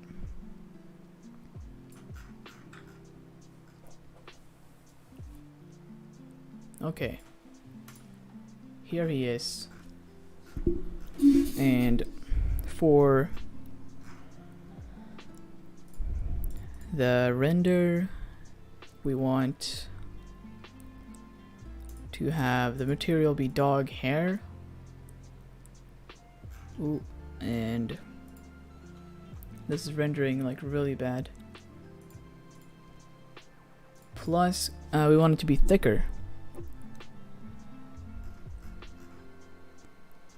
Hair shape, diameter scale. Yeah. Yo, why does that look like okay? That doesn't look too shabby, at least. I don't know. Might look really like bad later.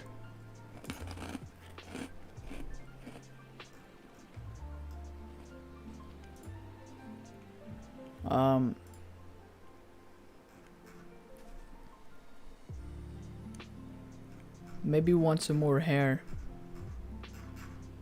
But well, first of all, we need to kind of make sure we don't put hair everywhere. So I'm just gonna search for dog and see kind of where they have most of their hair. So a lot of hair on the stomach, not too much in the face, and kind of.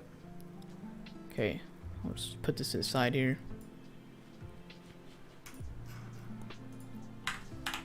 I'll increase the children, as you say.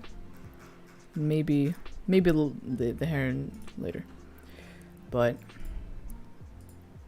wait, I want it to be a little thick, or a little more vertex mass, considering it's gonna be soaking wet in the shot. But I'll do some painting on where I want this stuff to be. Or I'm gonna make a new vertex group, call this hair.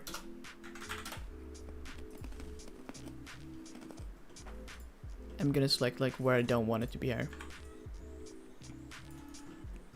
So obviously not here.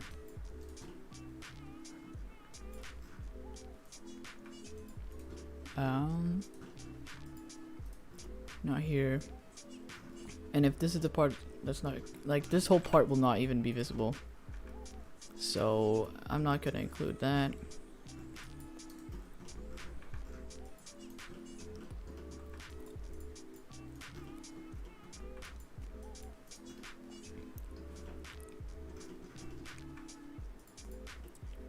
Okay, and I'm gonna remove these. Great. Oh, that looks really normal. We gotta assign the vertex groups hair. So glitchy all the time. Why is it like really long? Huh? Did I miss something? What? Blender, come on, fix your freaking physics system.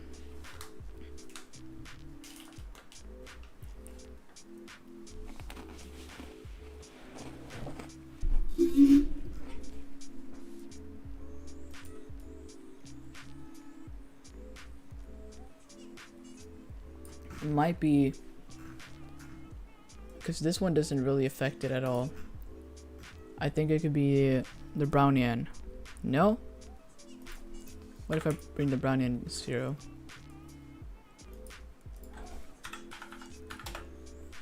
What? Like, why would that happen though? That just makes no sense.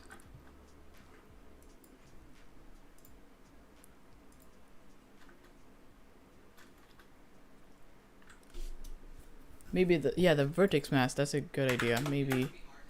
No. Huh? No. Yeah, what is it going on? Like, the hair length is way too massive. Even if I increase it to like a meter.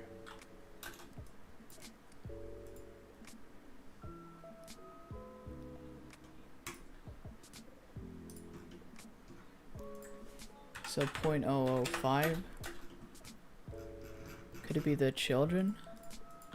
I upped them a little bit. Long hair maybe. Nope. Parting? Could be. Clumping? Could be the curl. Nope. It's not the thickness. Could be the vertex group that I just added or something. I'll just undo.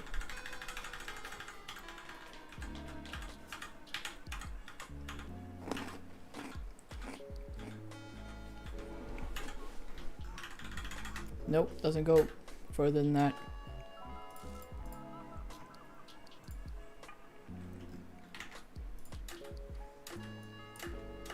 Yeah, applying the scale don't really work.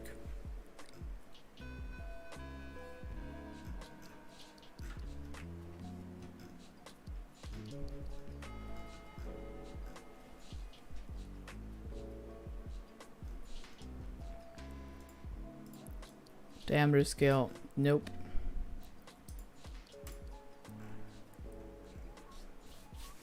Like, why? There's no reason as to why this would ever happen, ever. Okay, I'll just like delete the particle system and do it again. Blender Guru style. Set it to interpolated, do 20 each. Add some parting, some clumping. Clump noise? What's that? I don't know. But I need some clump noise maybe. Maybe not. Some roughness. Ooh, some furriness. Hell yeah. I'll make the diameter size a little thicker.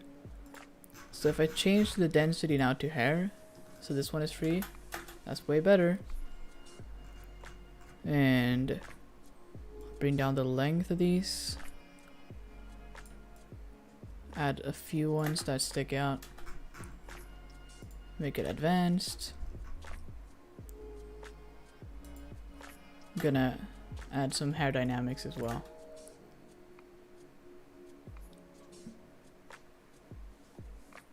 Okay, that went really fast.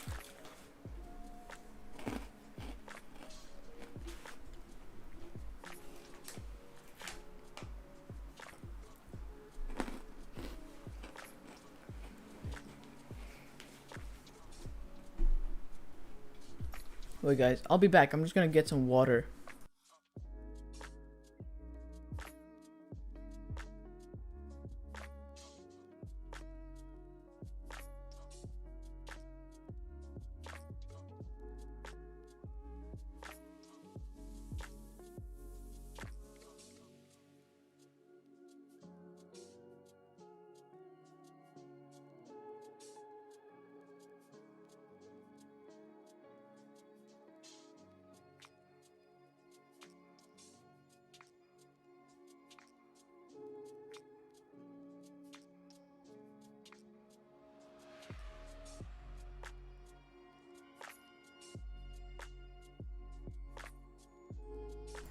Yo, I'm back. Okay, y'all are saying I should comb the hair. Maybe. See how this looks. It looks pretty solid, to be honest. So far, at least. The animation might not be on top. I mean, that looks pretty okay, to be honest. I think the legs need less hair though.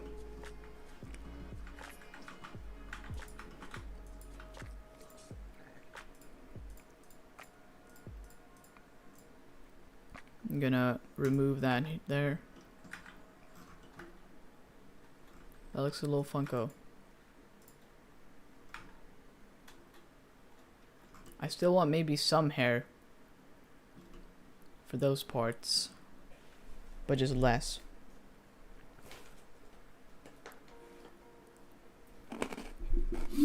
Yeah, Shrek. Might want to make them a little less thick.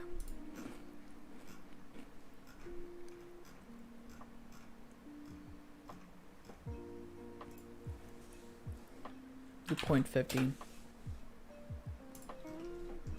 Save it.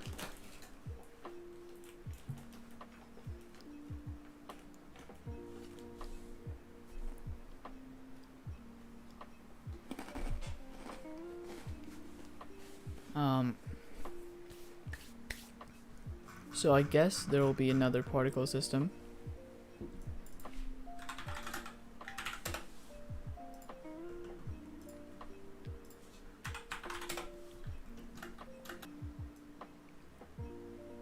And how... Okay, just increase it a little bit. Maybe 2,000. Should have a lot of interpolated children.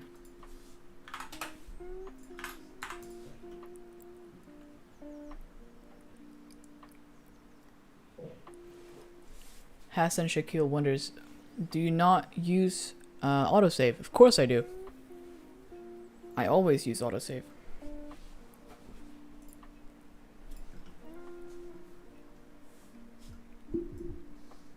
Some parting, some clumping.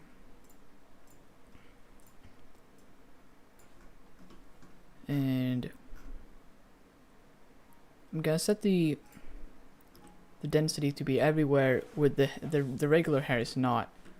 So you can do that by selecting this part, making a new group calling short hair, and then Control I and assign. Then I just make that the group. Yeah. So now these parts also have some hair, which is nice. And I make them the dog hair shader.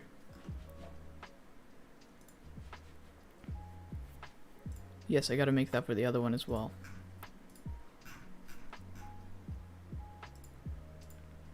Okay. Save.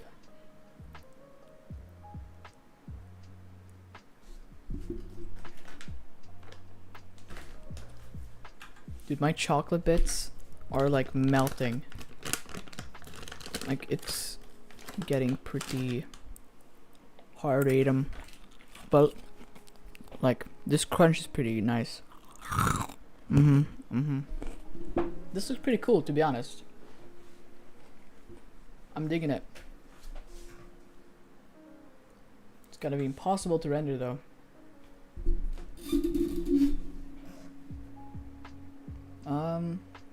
Yeah. So I'll try to just bake down 150 frames of this. See how it goes.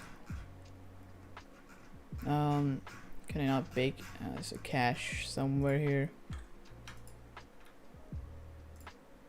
There it is. Just bake all dynamics. Ooh. This might take a while.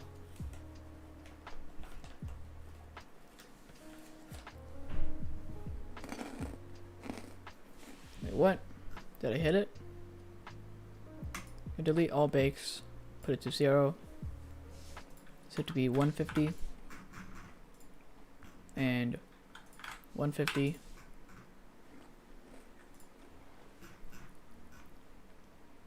Bake all dynamics. Great. So while this is baking, I'll be announcing, Hassan, I'll be announcing the winners of the atmosphere challenge right now, I think. So that's gonna be fun. Let's get into Discord.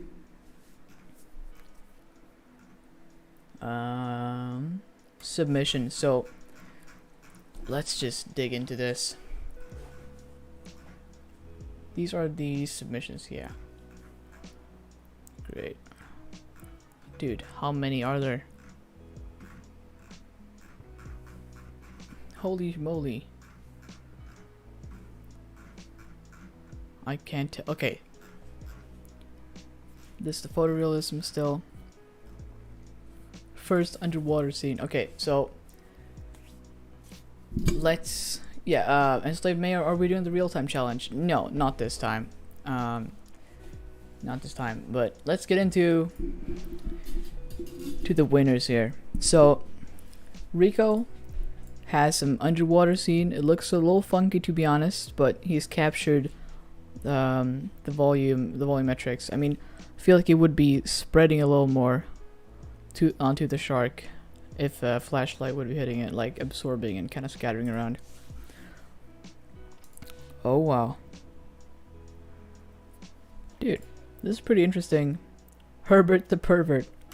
Pretty interesting render, to be honest. Like cube Earth, and you have the whole atmosphere. Yeah, you could, like, I guess, yeah, it's also an atmosphere. Like when I said atmosphere, I meant like atmospheric volumetric stuff. But I mean, yeah, you can interpret it however you want, as long as you can associate it with the atmosphere. Let's see what this is. Oh, wait, I think, should I maybe turn down the lo-fi a little bit? Just a tad. So, let's see. Whoa, you even got your sound design and all. Dude, that's pretty cool. I mean, personally, it doesn't really capture the atmosphere prompt, but it's a pretty sick render. Indeed. Yeah, it's Rococo Riley. Rococo Riley is freaking, it's a beast over on he's a beast over on the VC. Like, mad props to him, man. Let's see here. What's this? I can see that it's a really low sample render, but I actually dig it. I feel like it's really stylized. Yeah, I like it. I like the vibes. Great render, dude. Oh wow, Nugget. What the fuck? This is an incredible audio. Or, not audio. This is an incredible render, dude. That's really good. Wow, yeah. The composition and everything. Holy moly. Wow. What? Dude, this is sick as well. Oh my god, you guys are freaking beasts. What? I love it. This looks like a freaking awesome wallpaper. Hell yeah, dude. Hell yeah. Okay. I like the painterly look. It's not too atmospheric though. It's pretty clear. But yeah, it's pretty great render. Oh, you have some lens flares here as well. Pretty cool. Pretty cool. Oh, what is this? What is this? Lando. That's really interesting. This it kind of looks like something people would send home with if you buy one of his NFTs. Yeah, pretty cool, dude. Oh yeah. I dig this. Love the composition. Love the colors. All the frosting on the window. Wow. Let's see. Oh. Yo.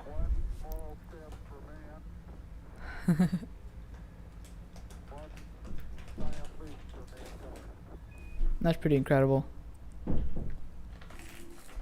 With the audio and all. Wow. Yeah, great work, dude.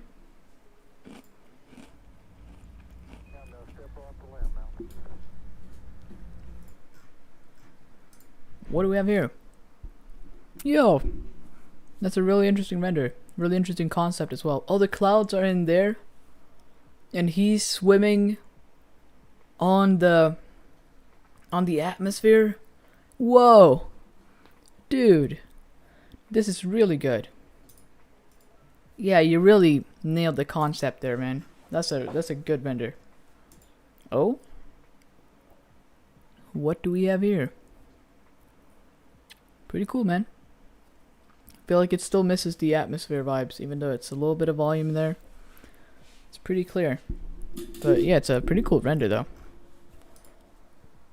Whoa. Yeah. I'm digging the vibes of this one.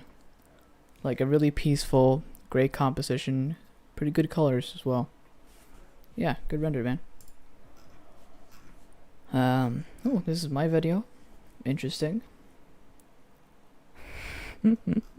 Oh, Chris. Oh, Chris. Oh, wow. Yo, this is an interesting render to say the least. Is it lava here or something? Yeah, you definitely captured the volumetric thing. Yeah. Ooh. That's cool. I have no idea what it is though. Yeah, that's a really interesting render. You kind of have to think about it for a while. Yeah, I love how the quarter kind of divides. Like if you look from afar, it kind of looks like some volumetric light coming down there, but then you realize it's a corridor leading to something. Ooh. What is this? So I can see that you tried doing like some volumetrics here, but the one problem I see is that the sky is brighter than these buildings, which physically doesn't make sense if it's going to be really foggy. Toe my ass. Yeah, but it's pretty cool. Love the filmic look, you know. Oh, what do we have here? That looks really cool. I have no idea what that is, but that's like that's atmospheric. That's volumetric, dude. Alias and high. Wow, one of the best ones so far. Great job. Ooh, another one by Lando. So you can only submit one of them. Couldn't resist to experiment more. Wait, is this the same one? No, it's not. Lando.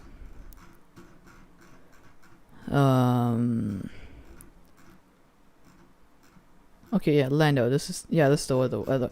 Yeah, the other one you did looked way sicker. You'll have to count on one of those, but it looks pretty cool. Oh, wow, look at that. Yeah, that's definitely an atmosphere. Definitely. Could have gotten some color grading and some film grading in there, but looks pretty good.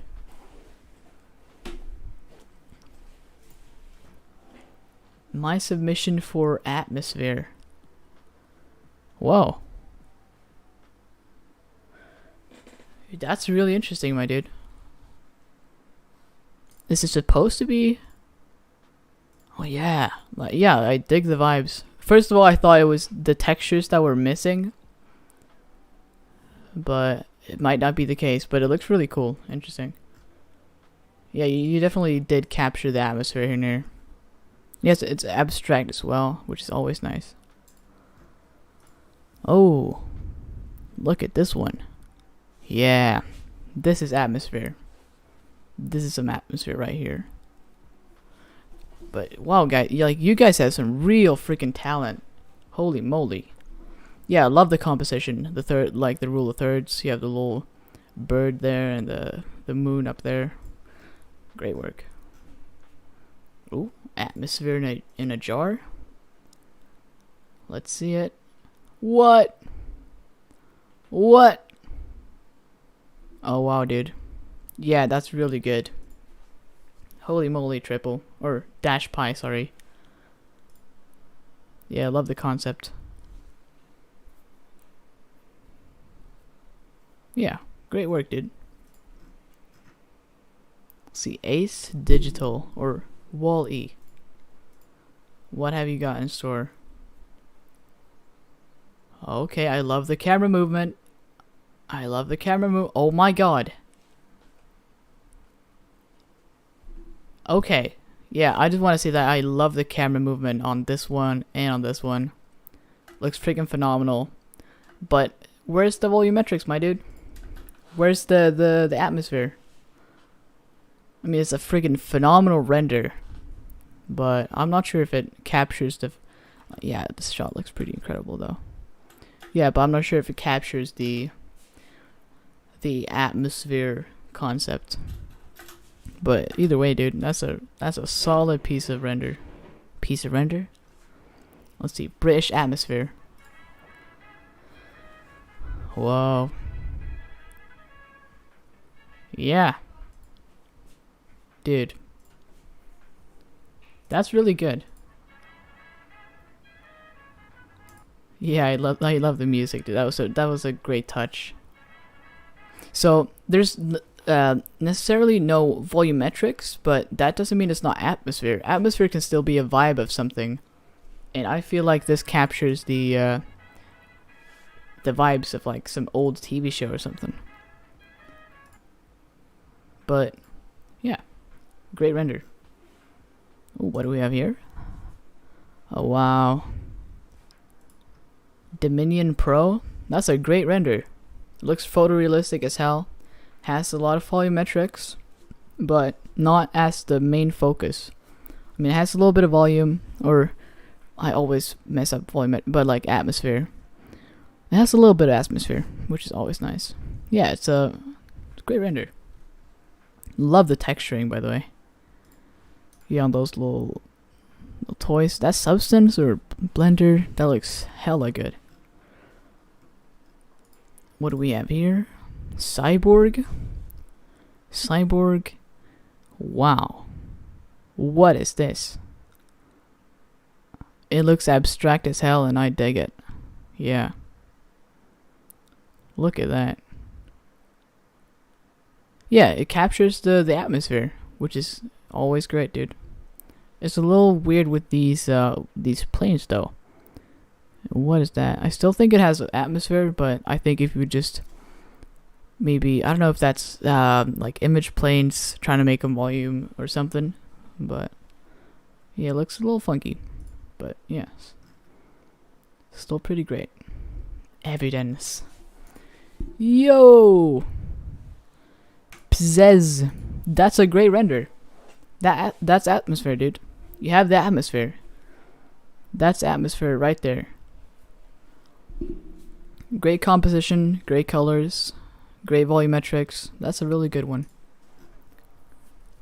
You guys are just pumping out freaking bangers. Holy moly. Oh. Whoa. Dude. That looks so good. No way you did. No way you did this. What? No way you did this. No way you did this week. There's no way. That's no actual way, Dogecoin. Are you serious? Some of these shots are incredible. Like, yeah, this one. This might be one of the best Blender shots I've seen in my life. Like, not even joking. What the fuck? You serious?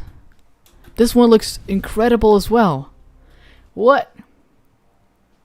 This, like, if this was made, I feel like you made this like before or something, but you just finished it. You did not make this in a week. For this week. What? Okay, you have a time-lapse video on ultra speed. Oh wow, dude. Holy moly. That's incredible. Incredible. This is insane. Yeah. You have won. Like no discussion. You have won. Incredible work. Holy moly. We got abstract. That's atmosphere. Great. That's a great render. It captures atmosphere, great colors, great composition, great modeling, great lighting. Great work. What we have here. Your first Blender project? Okay. First original Blender project. That's pretty good. You got a nice composition with the boat pointing at the main thing.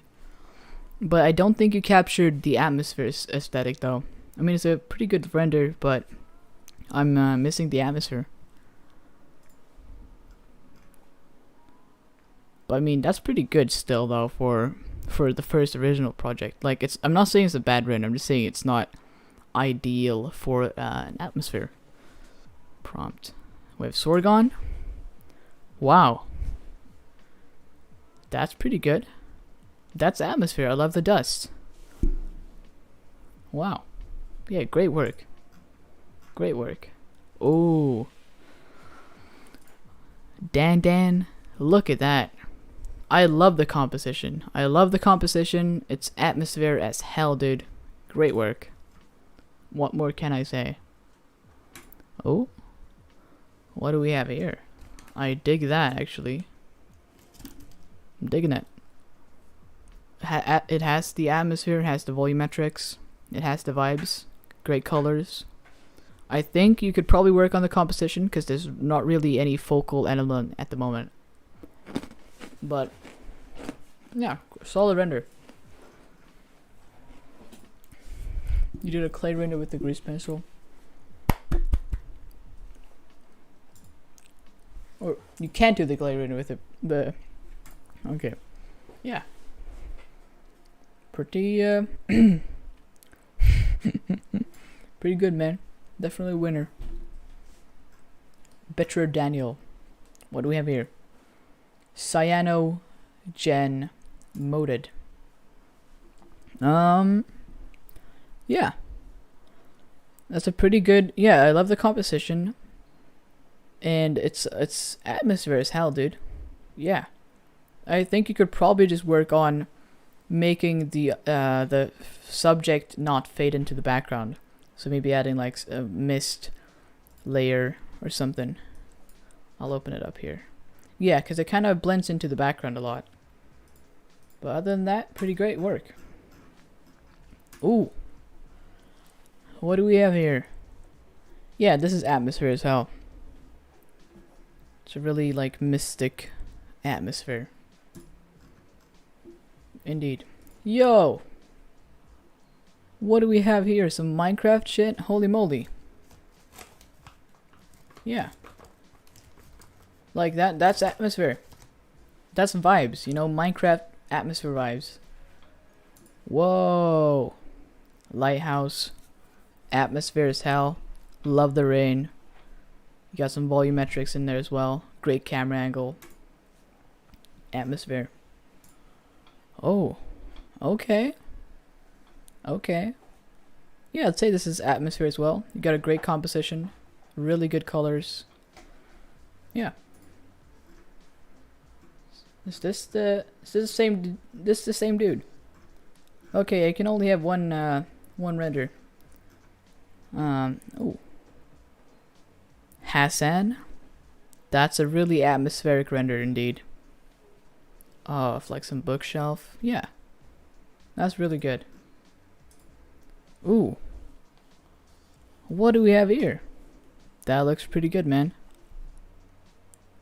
That looks pretty good. Yeah, it's an atmosphere render. Great work. And we have the last one. Oh yeah, I love the birds. Holy moly, yeah. That's atmosphere as well. Indeed. These don't have clay. Correct. Bangimation, these don't have clay. So, if you want these to be counted, you need to have a clay render.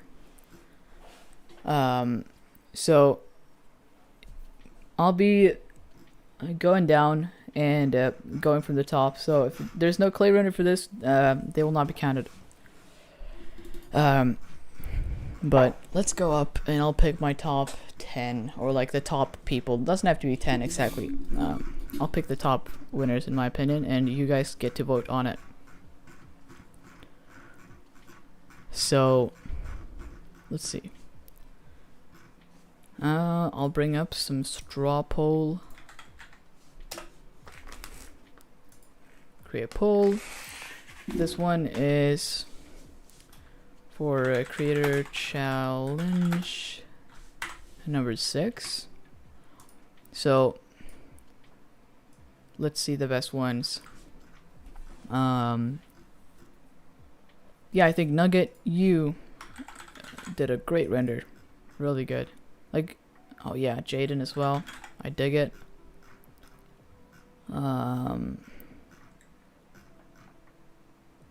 Triple, that's, yeah, I dig this one actually. Great concept. Oh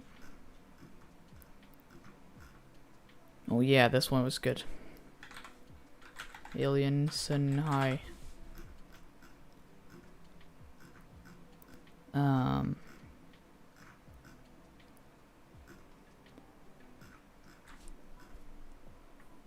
Yeah, Obsess. Pretty good render, yeah. Dogecoin. Obviously Dogecoin. And yeah, Dan, great render as well. Really captured the volumetric. Herbert the Pervert.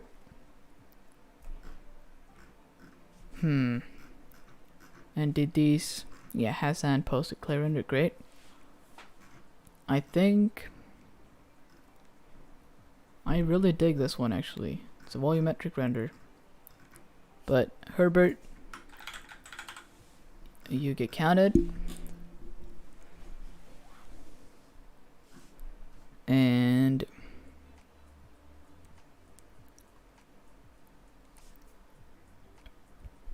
wait, Rohan Yash says he stole that shot. What are you talking about? Did Dogecoin steal anything? What? I'm not sure.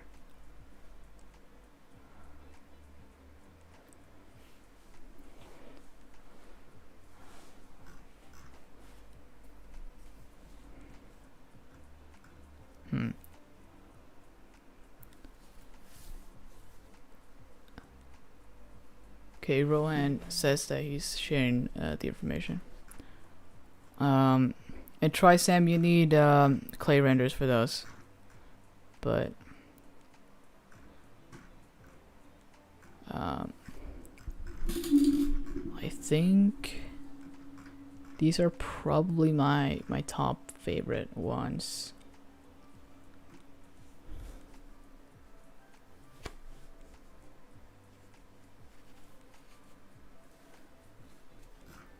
Okay, so Hassan, yours is legit, right? Okay, great.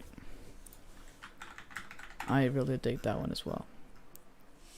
So these are the my selection. I thought all of them were really good. Okay, create poll, and I'll share the poll with y'all.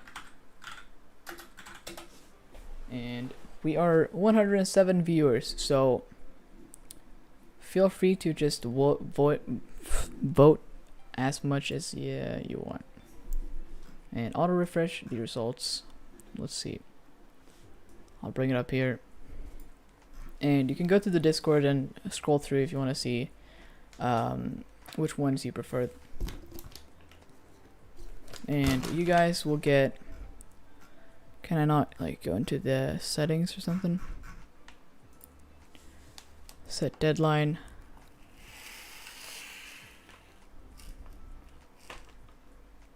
Who cares? I'll just put a timer on 2 minutes. Great. Put that up as well.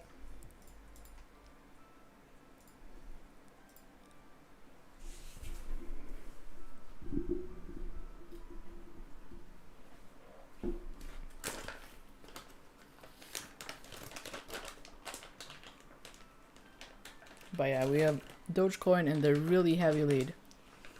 And there will be 3 winners.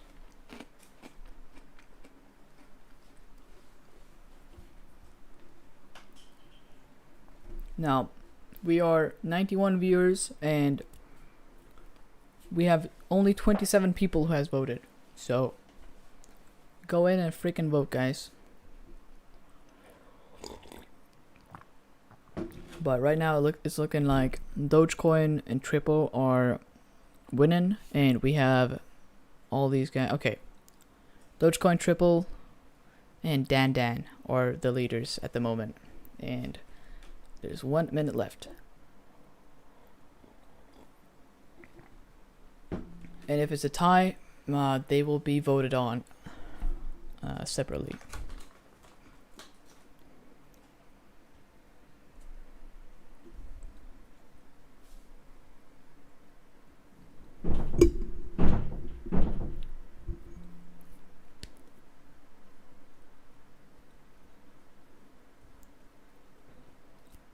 Yeah, people are saying that Dogecoin cheated. Like, I have no idea what you guys are talking about. But if you have like information on it, just DM me on Discord, and I'll get that sorted out.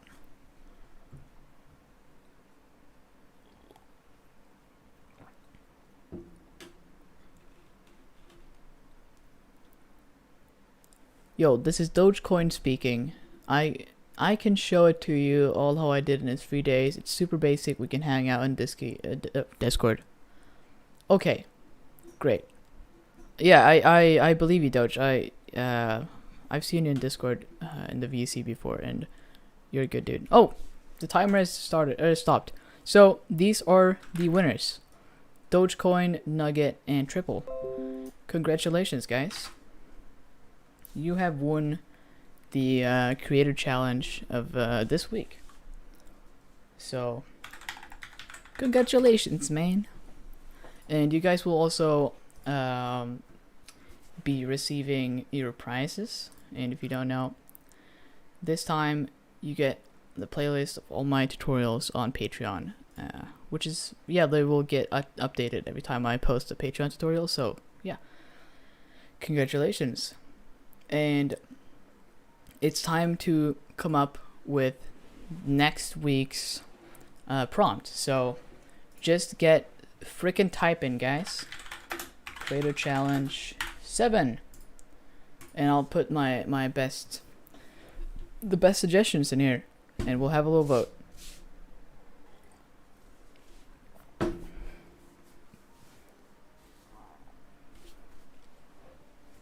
Okay.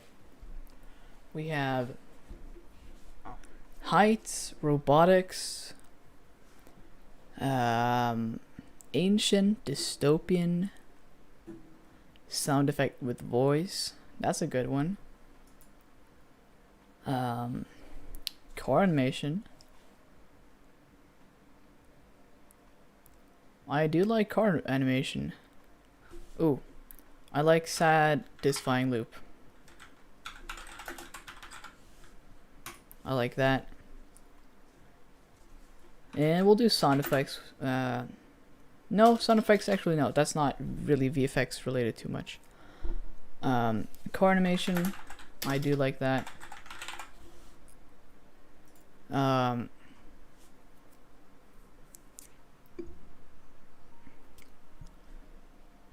What else? A lot of dystopian stuff. Okay, we'll put in dystopian then, if that's what you want.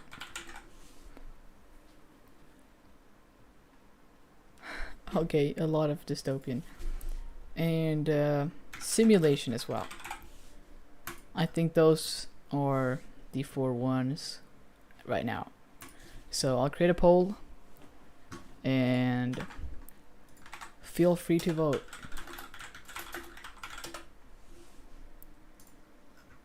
We'll see. You get 1 minute on you.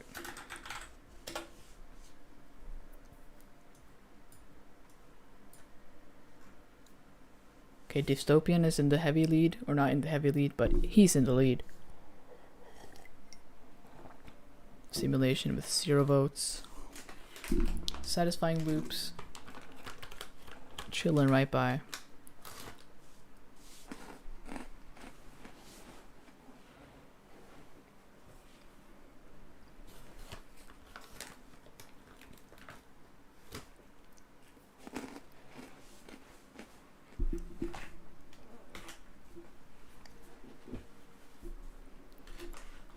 One simulation vote. Poor simulation.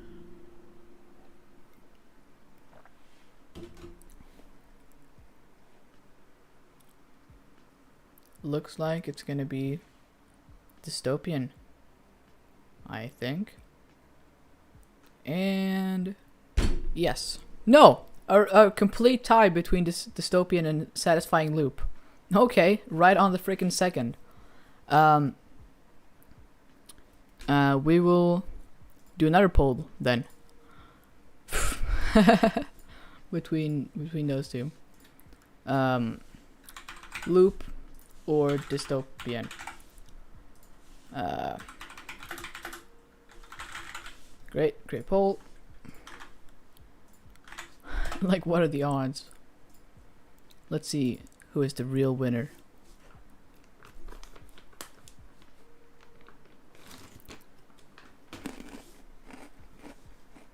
This is intense. This is really intense. Put another timer on there.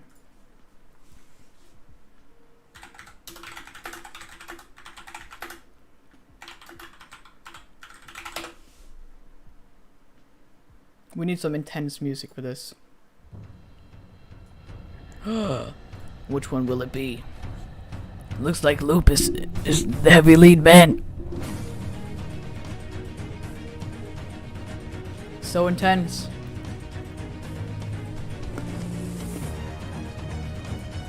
"28 seconds left.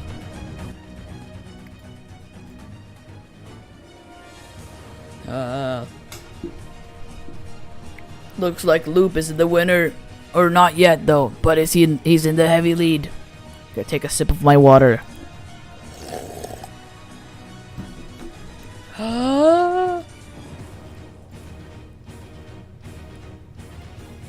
And it's Loop. Congratulations, Loop. You're the winner.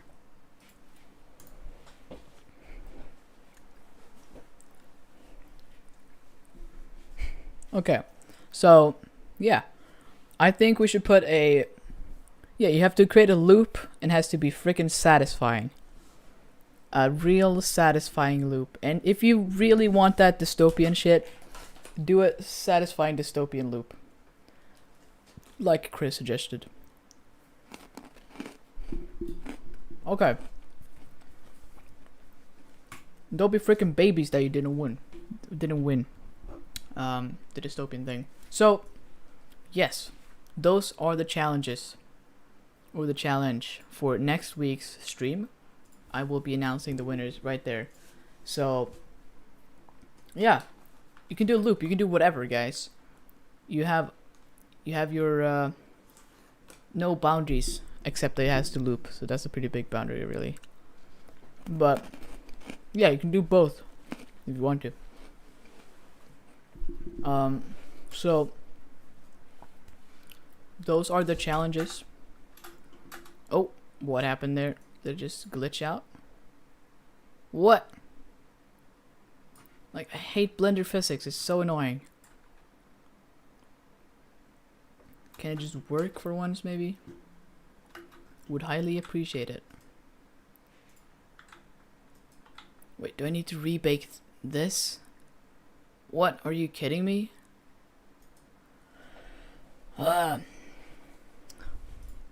But I'll have to just delete the bake for this one and just can I move this up? I think I can, yes.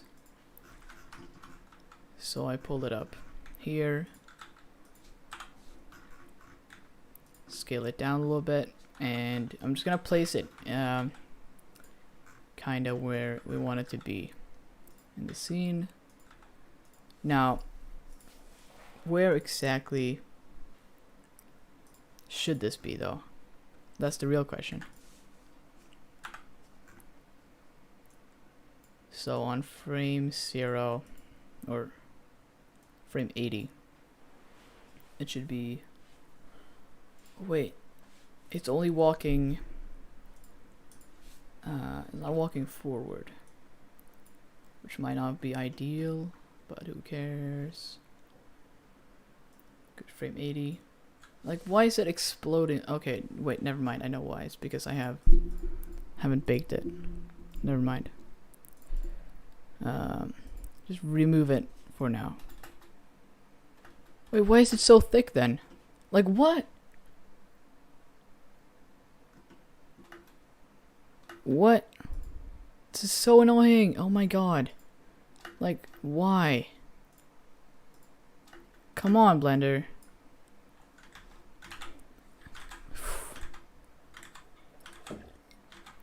Dude, I should quit Blender. Totally. At least for the physics, because it's so bad. It's like terrible. Terrible, terrible shit.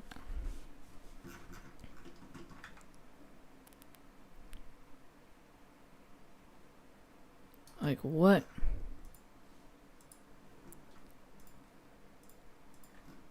Scale the hair down. Is that the thing, or like do I need to apply the scale or something? I mean, this should work if I just apply the scale. Like, technically that should work. But it's like baked in or something. I just want to clear everything. Delete all bakes.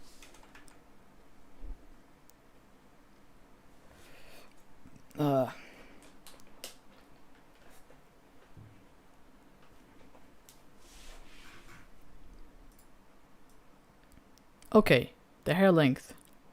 That was just the case. Cause yeah, obviously, because they don't really scale with the character, do they? So I just bring down these.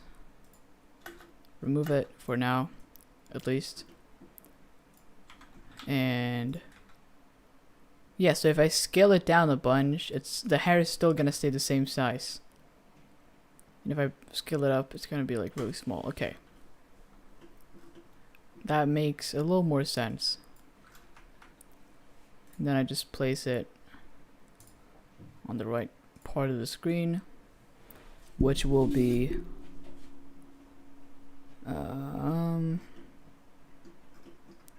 somewhere. Yes. It will be basically this one. So I'll just copy it over as a reference for where I want the dog to be. And I want it to be a lot smaller. And I want to animate it. Wait. And where is it in the beginning then? So I want it to be here. So I paste it there. And where do I want it to be in the end? Like compared to this. What if he walks the same pace as the character? Gonna parent it to the bone. Just see where he ends up.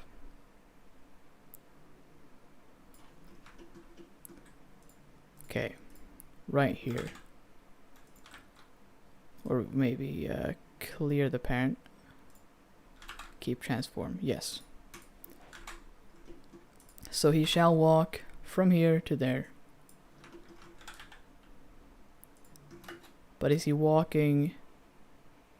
Maybe he's walking maybe he's walking too slow or something. Ah, so annoying. But we'll see. I think he cannot walk that fast. I feel like it doesn't really.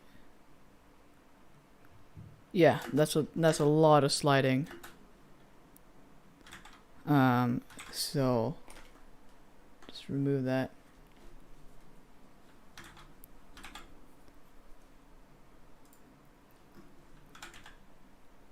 I'll bring it up.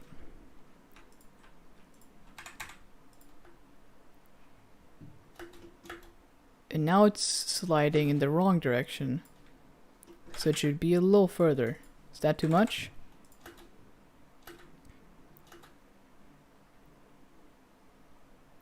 That's kinda good. Still sliding a little bit.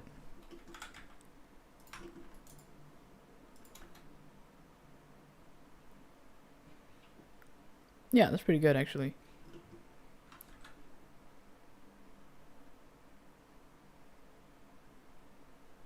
Okay. So, what I need to do now, should I maybe comb the hair down and just not bake it? Because it just randomly spikes up and down. Just quite annoying.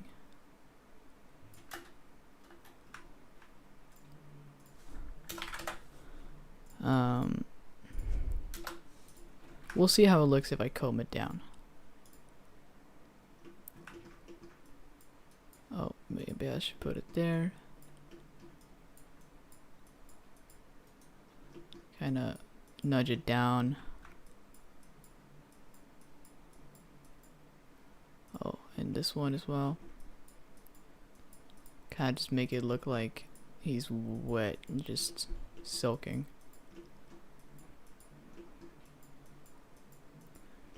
Okay, and back. I think this looks pretty solid, to be honest.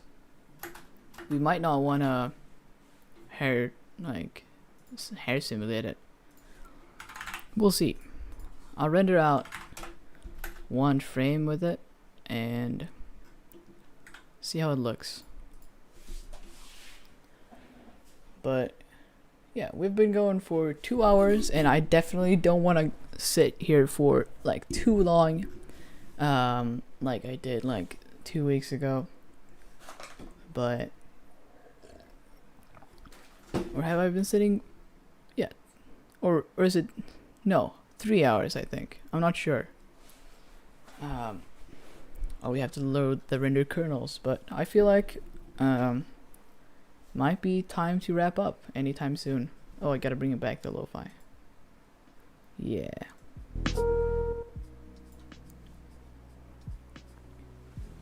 Oh yeah, 3. Okay. But this has been pretty great. I've learned so much. This stream, especially about like IK shit. Did not know the chain thing. And yeah. Why does it have to load the render kernels, man? Come on, man.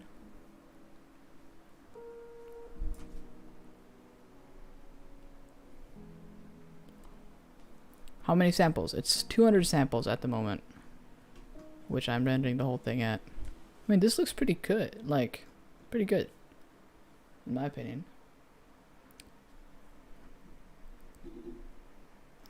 And this is using cycles. Oh wait, is it not denoising? Oh, I thought it was done. Never mind. Okay, so one thing I'm gonna do for this one is maybe enable the super denoiser, or that one.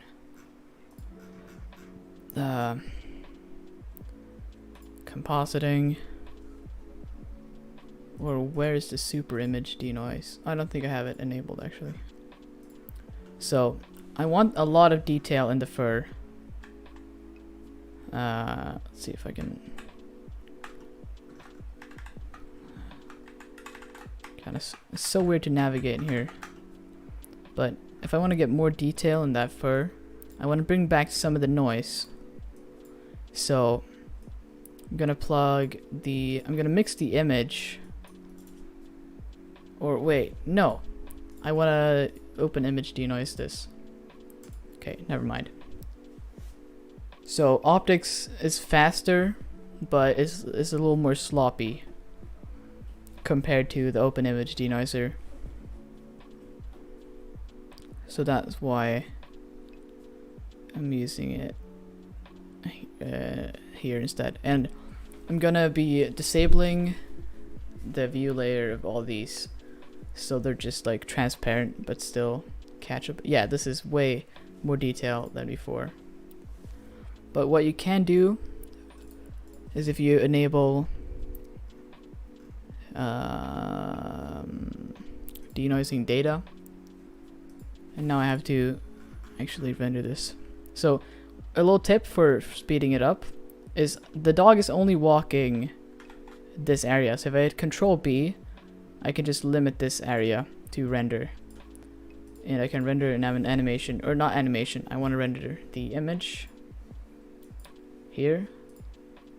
It will render only this area, which is really handy.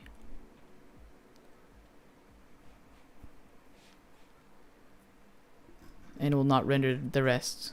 That will not even be used. So what I can do if I want to add even more detail, yes, it's Control B, liquid frames. I can mix my, gonna use a mix, RGB, gonna mix it with the noisy image. Oh, I don't want to listen to this. And I just want a little bit of noise still. And that's gonna just add a little bit of fake detail, because if you look at the noisy render, it looks like it's like a lot of detail in here, even though it might not be. Because when it's fully denoised, it removes some of that. So if you just have a little bit of noise in there, you know, those little sprinkles, yeah, it looks like a little more detailed.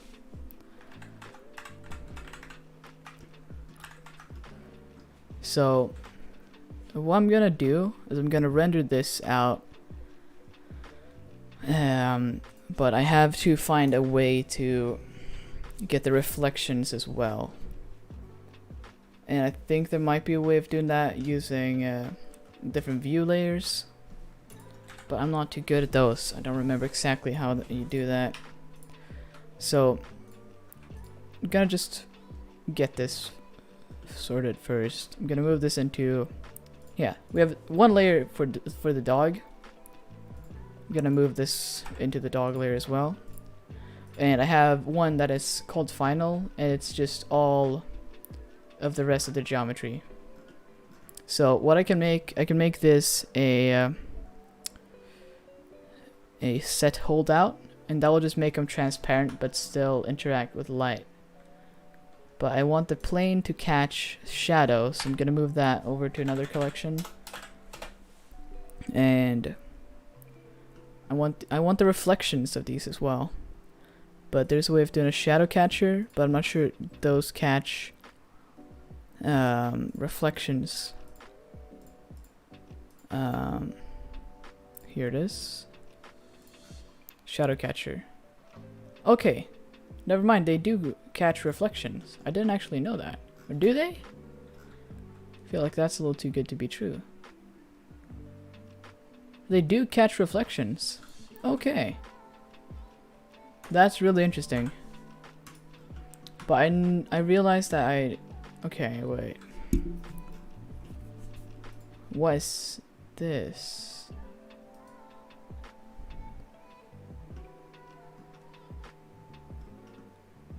Why are these black? They're supposed to be holdout. Huh? Wait, I'm mega confused.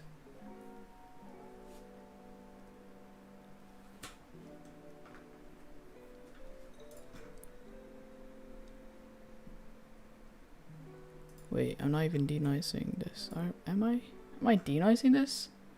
I feel like it's not even getting any denoise. Wait, does this? Oh wait, optics is messing it up. Wait, I'm so confused. What is going on? Like what?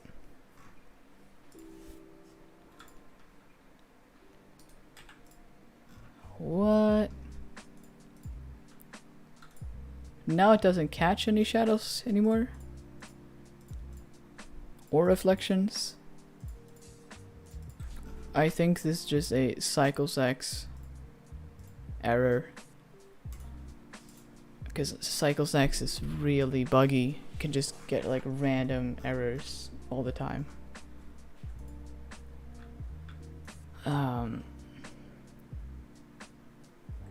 So what happens if when the poles cover him? Yeah, they're supposed to be PNG. Hold out.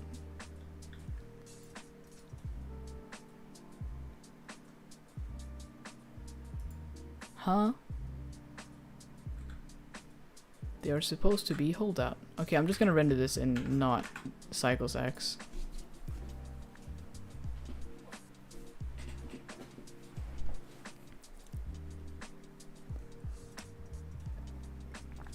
This is why I don't like cycles X too much. It's really buggy and just random glitches appearing every day. Just gonna load in the same HDRI.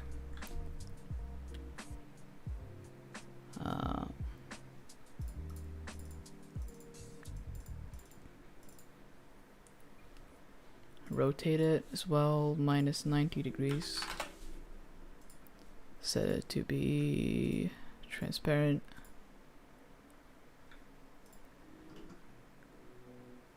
Yeah, it's way slower than Cycles X. But it's actually, oh yeah, so Cycles X cannot handle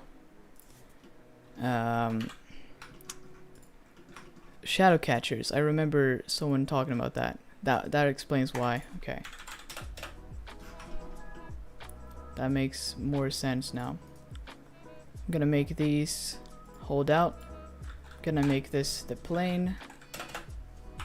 And I want this to be a shadow catcher. So if I render now, yes. Perfect. You can see that? How this gets covered up now? Great.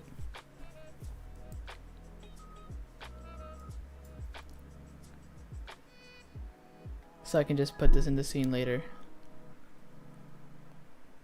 But my problem now is that it's not really getting any reflections.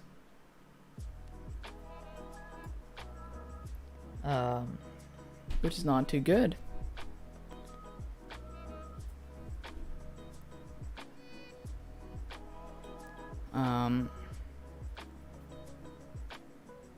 What should I do about that? I mean, I could probably fake a reflection in After Effects. I mean, that's a way to do it. Plus, I will extend this. Covers him.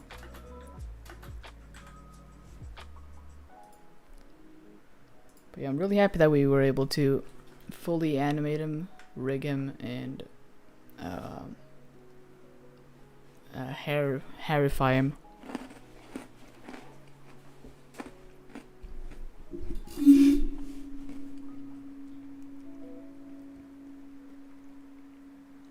But I know there's a way of doing reflection catchers using multiple view layers. I think you do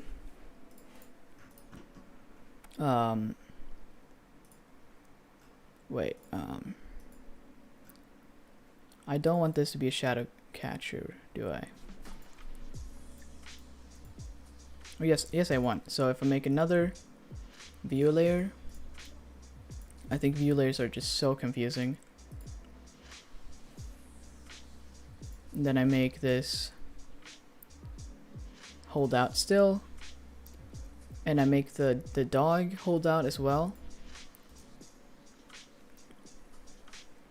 I think, yeah. Wait. Hold out. And for the plane, I make it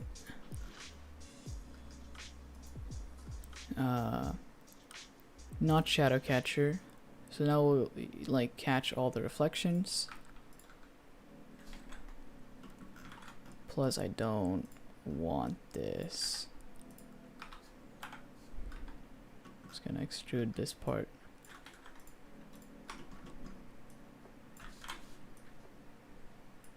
Like that. Great. So I just want to extract the reflections on this one. And I don't know why, like, technically these should work, but they don't. So I think you want to enable glossy indirect passes here. Or maybe those. Just try a few. So if I now render this, what will happen then? It's gonna render both the view layers.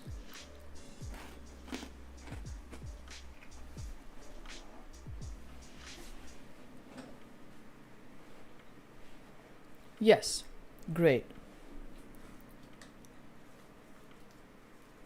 What? What happened there? Oh, super image denoise. Okay.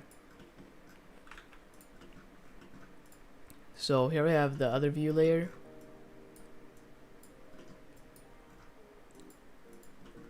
And this one is the dog. And this one is not the dog. Huh? Well, I think I know why. So I need a duplicate plane, I think. So I just need to duplicate this plane and put it in another collection, plane 2.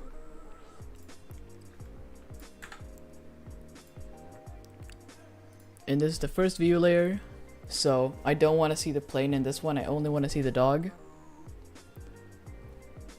So I'm gonna make this one set holdout. This one is also... Why is this one not visible? It should be. Huh? But it's a duplicate of this one.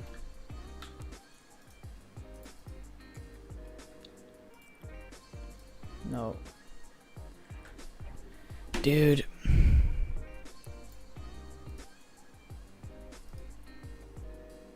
Clear holdout. Yes. So technically if I duplicate this plane, then it should just be the same. Great. I move to a new collection. And it should be the same. Yes. Great. And for this one, I just want this to be holdout. Okay, that makes sense, because this one needs to be... What? But how am I gonna do? Fuck's sake.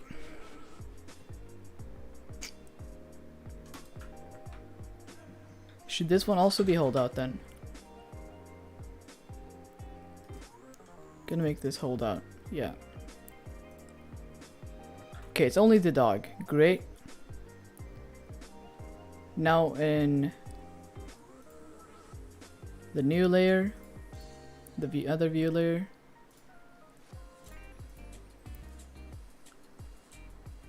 I only want these. Okay, great. I'm gonna render it again. Like, this is so confusing. I have no idea what I'm even doing.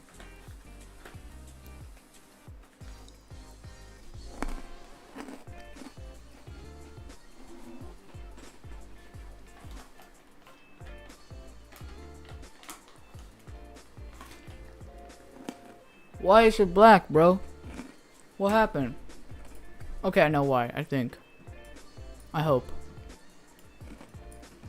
So if I plug the indirect in here, yeah, I get the reflections. And here I get the only the dog. Yes, I solved it. Hell yeah. So I just plug a denoise in here. Then I have great reflections. Let's go. Will that help? Probably won't help. No, it won't. Okay. So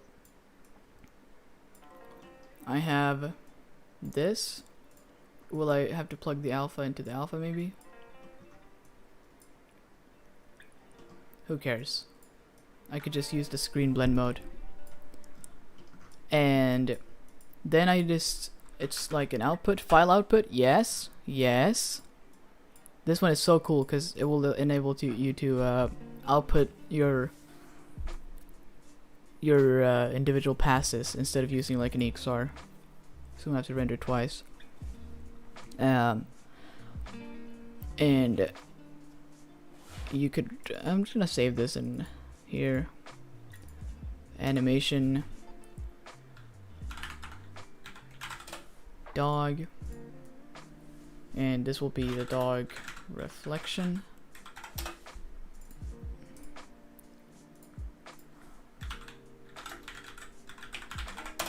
Great. And this one, this dog thing will be saved. I'll get use open image, save as well. Wait, dog 2. I'll just save this in. Oh yeah, okay, use alpha, then it will work, right? I hope. Like, I have no idea what I'm doing. Okay, I hope this should work. Oh, but I gotta make it 30 frames per second. Okay, good. Wait, I didn't do that on the animation? No. Okay, we'll just see if it works. I'll just correct it in After Effects, fix it in post. And 1920 by 810. Okay,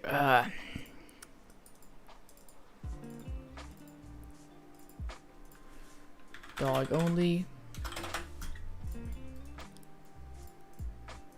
Great.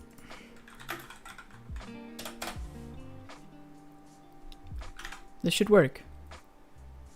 Good morning, Alan Kuhn. Good morning. Render animation. Yeah. This should technically work. But why do I have a feeling that it won't? Why is he transparent? Huh?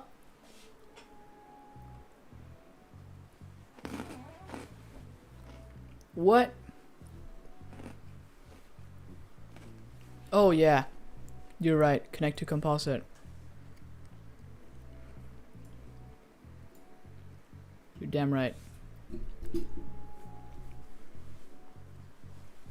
Maybe not use alpha. No, I should use alpha.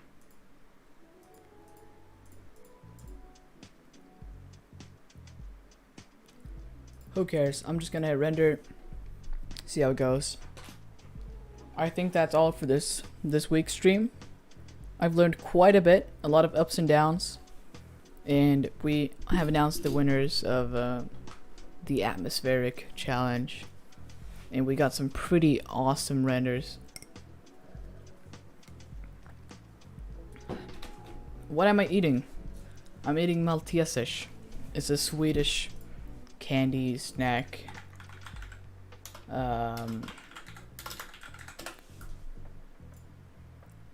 Yeah, this shit.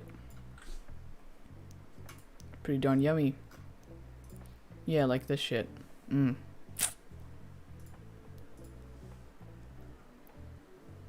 But this is what we created on stream, a little doge. Running around, and we tried to get the reflections working. But yeah. Thanks a ton for hanging with me.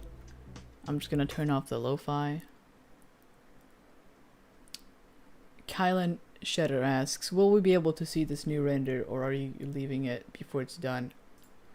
I mean, this animation will, like, it takes 30 seconds per frame, so it'll probably be done in like 3 or 4 hours.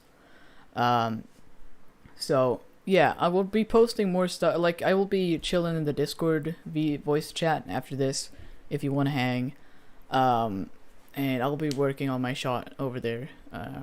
And I'll be posting some updates on Instagram as well. So yeah. I think that's all, guys. Thanks to everyone who followed along. Hopefully y'all learned something. I definitely did. I will be trying to get into Fusion later, because After Effects is just so slow. But yeah, I think we'll cut it right there. Have a great one, y'all. See ya.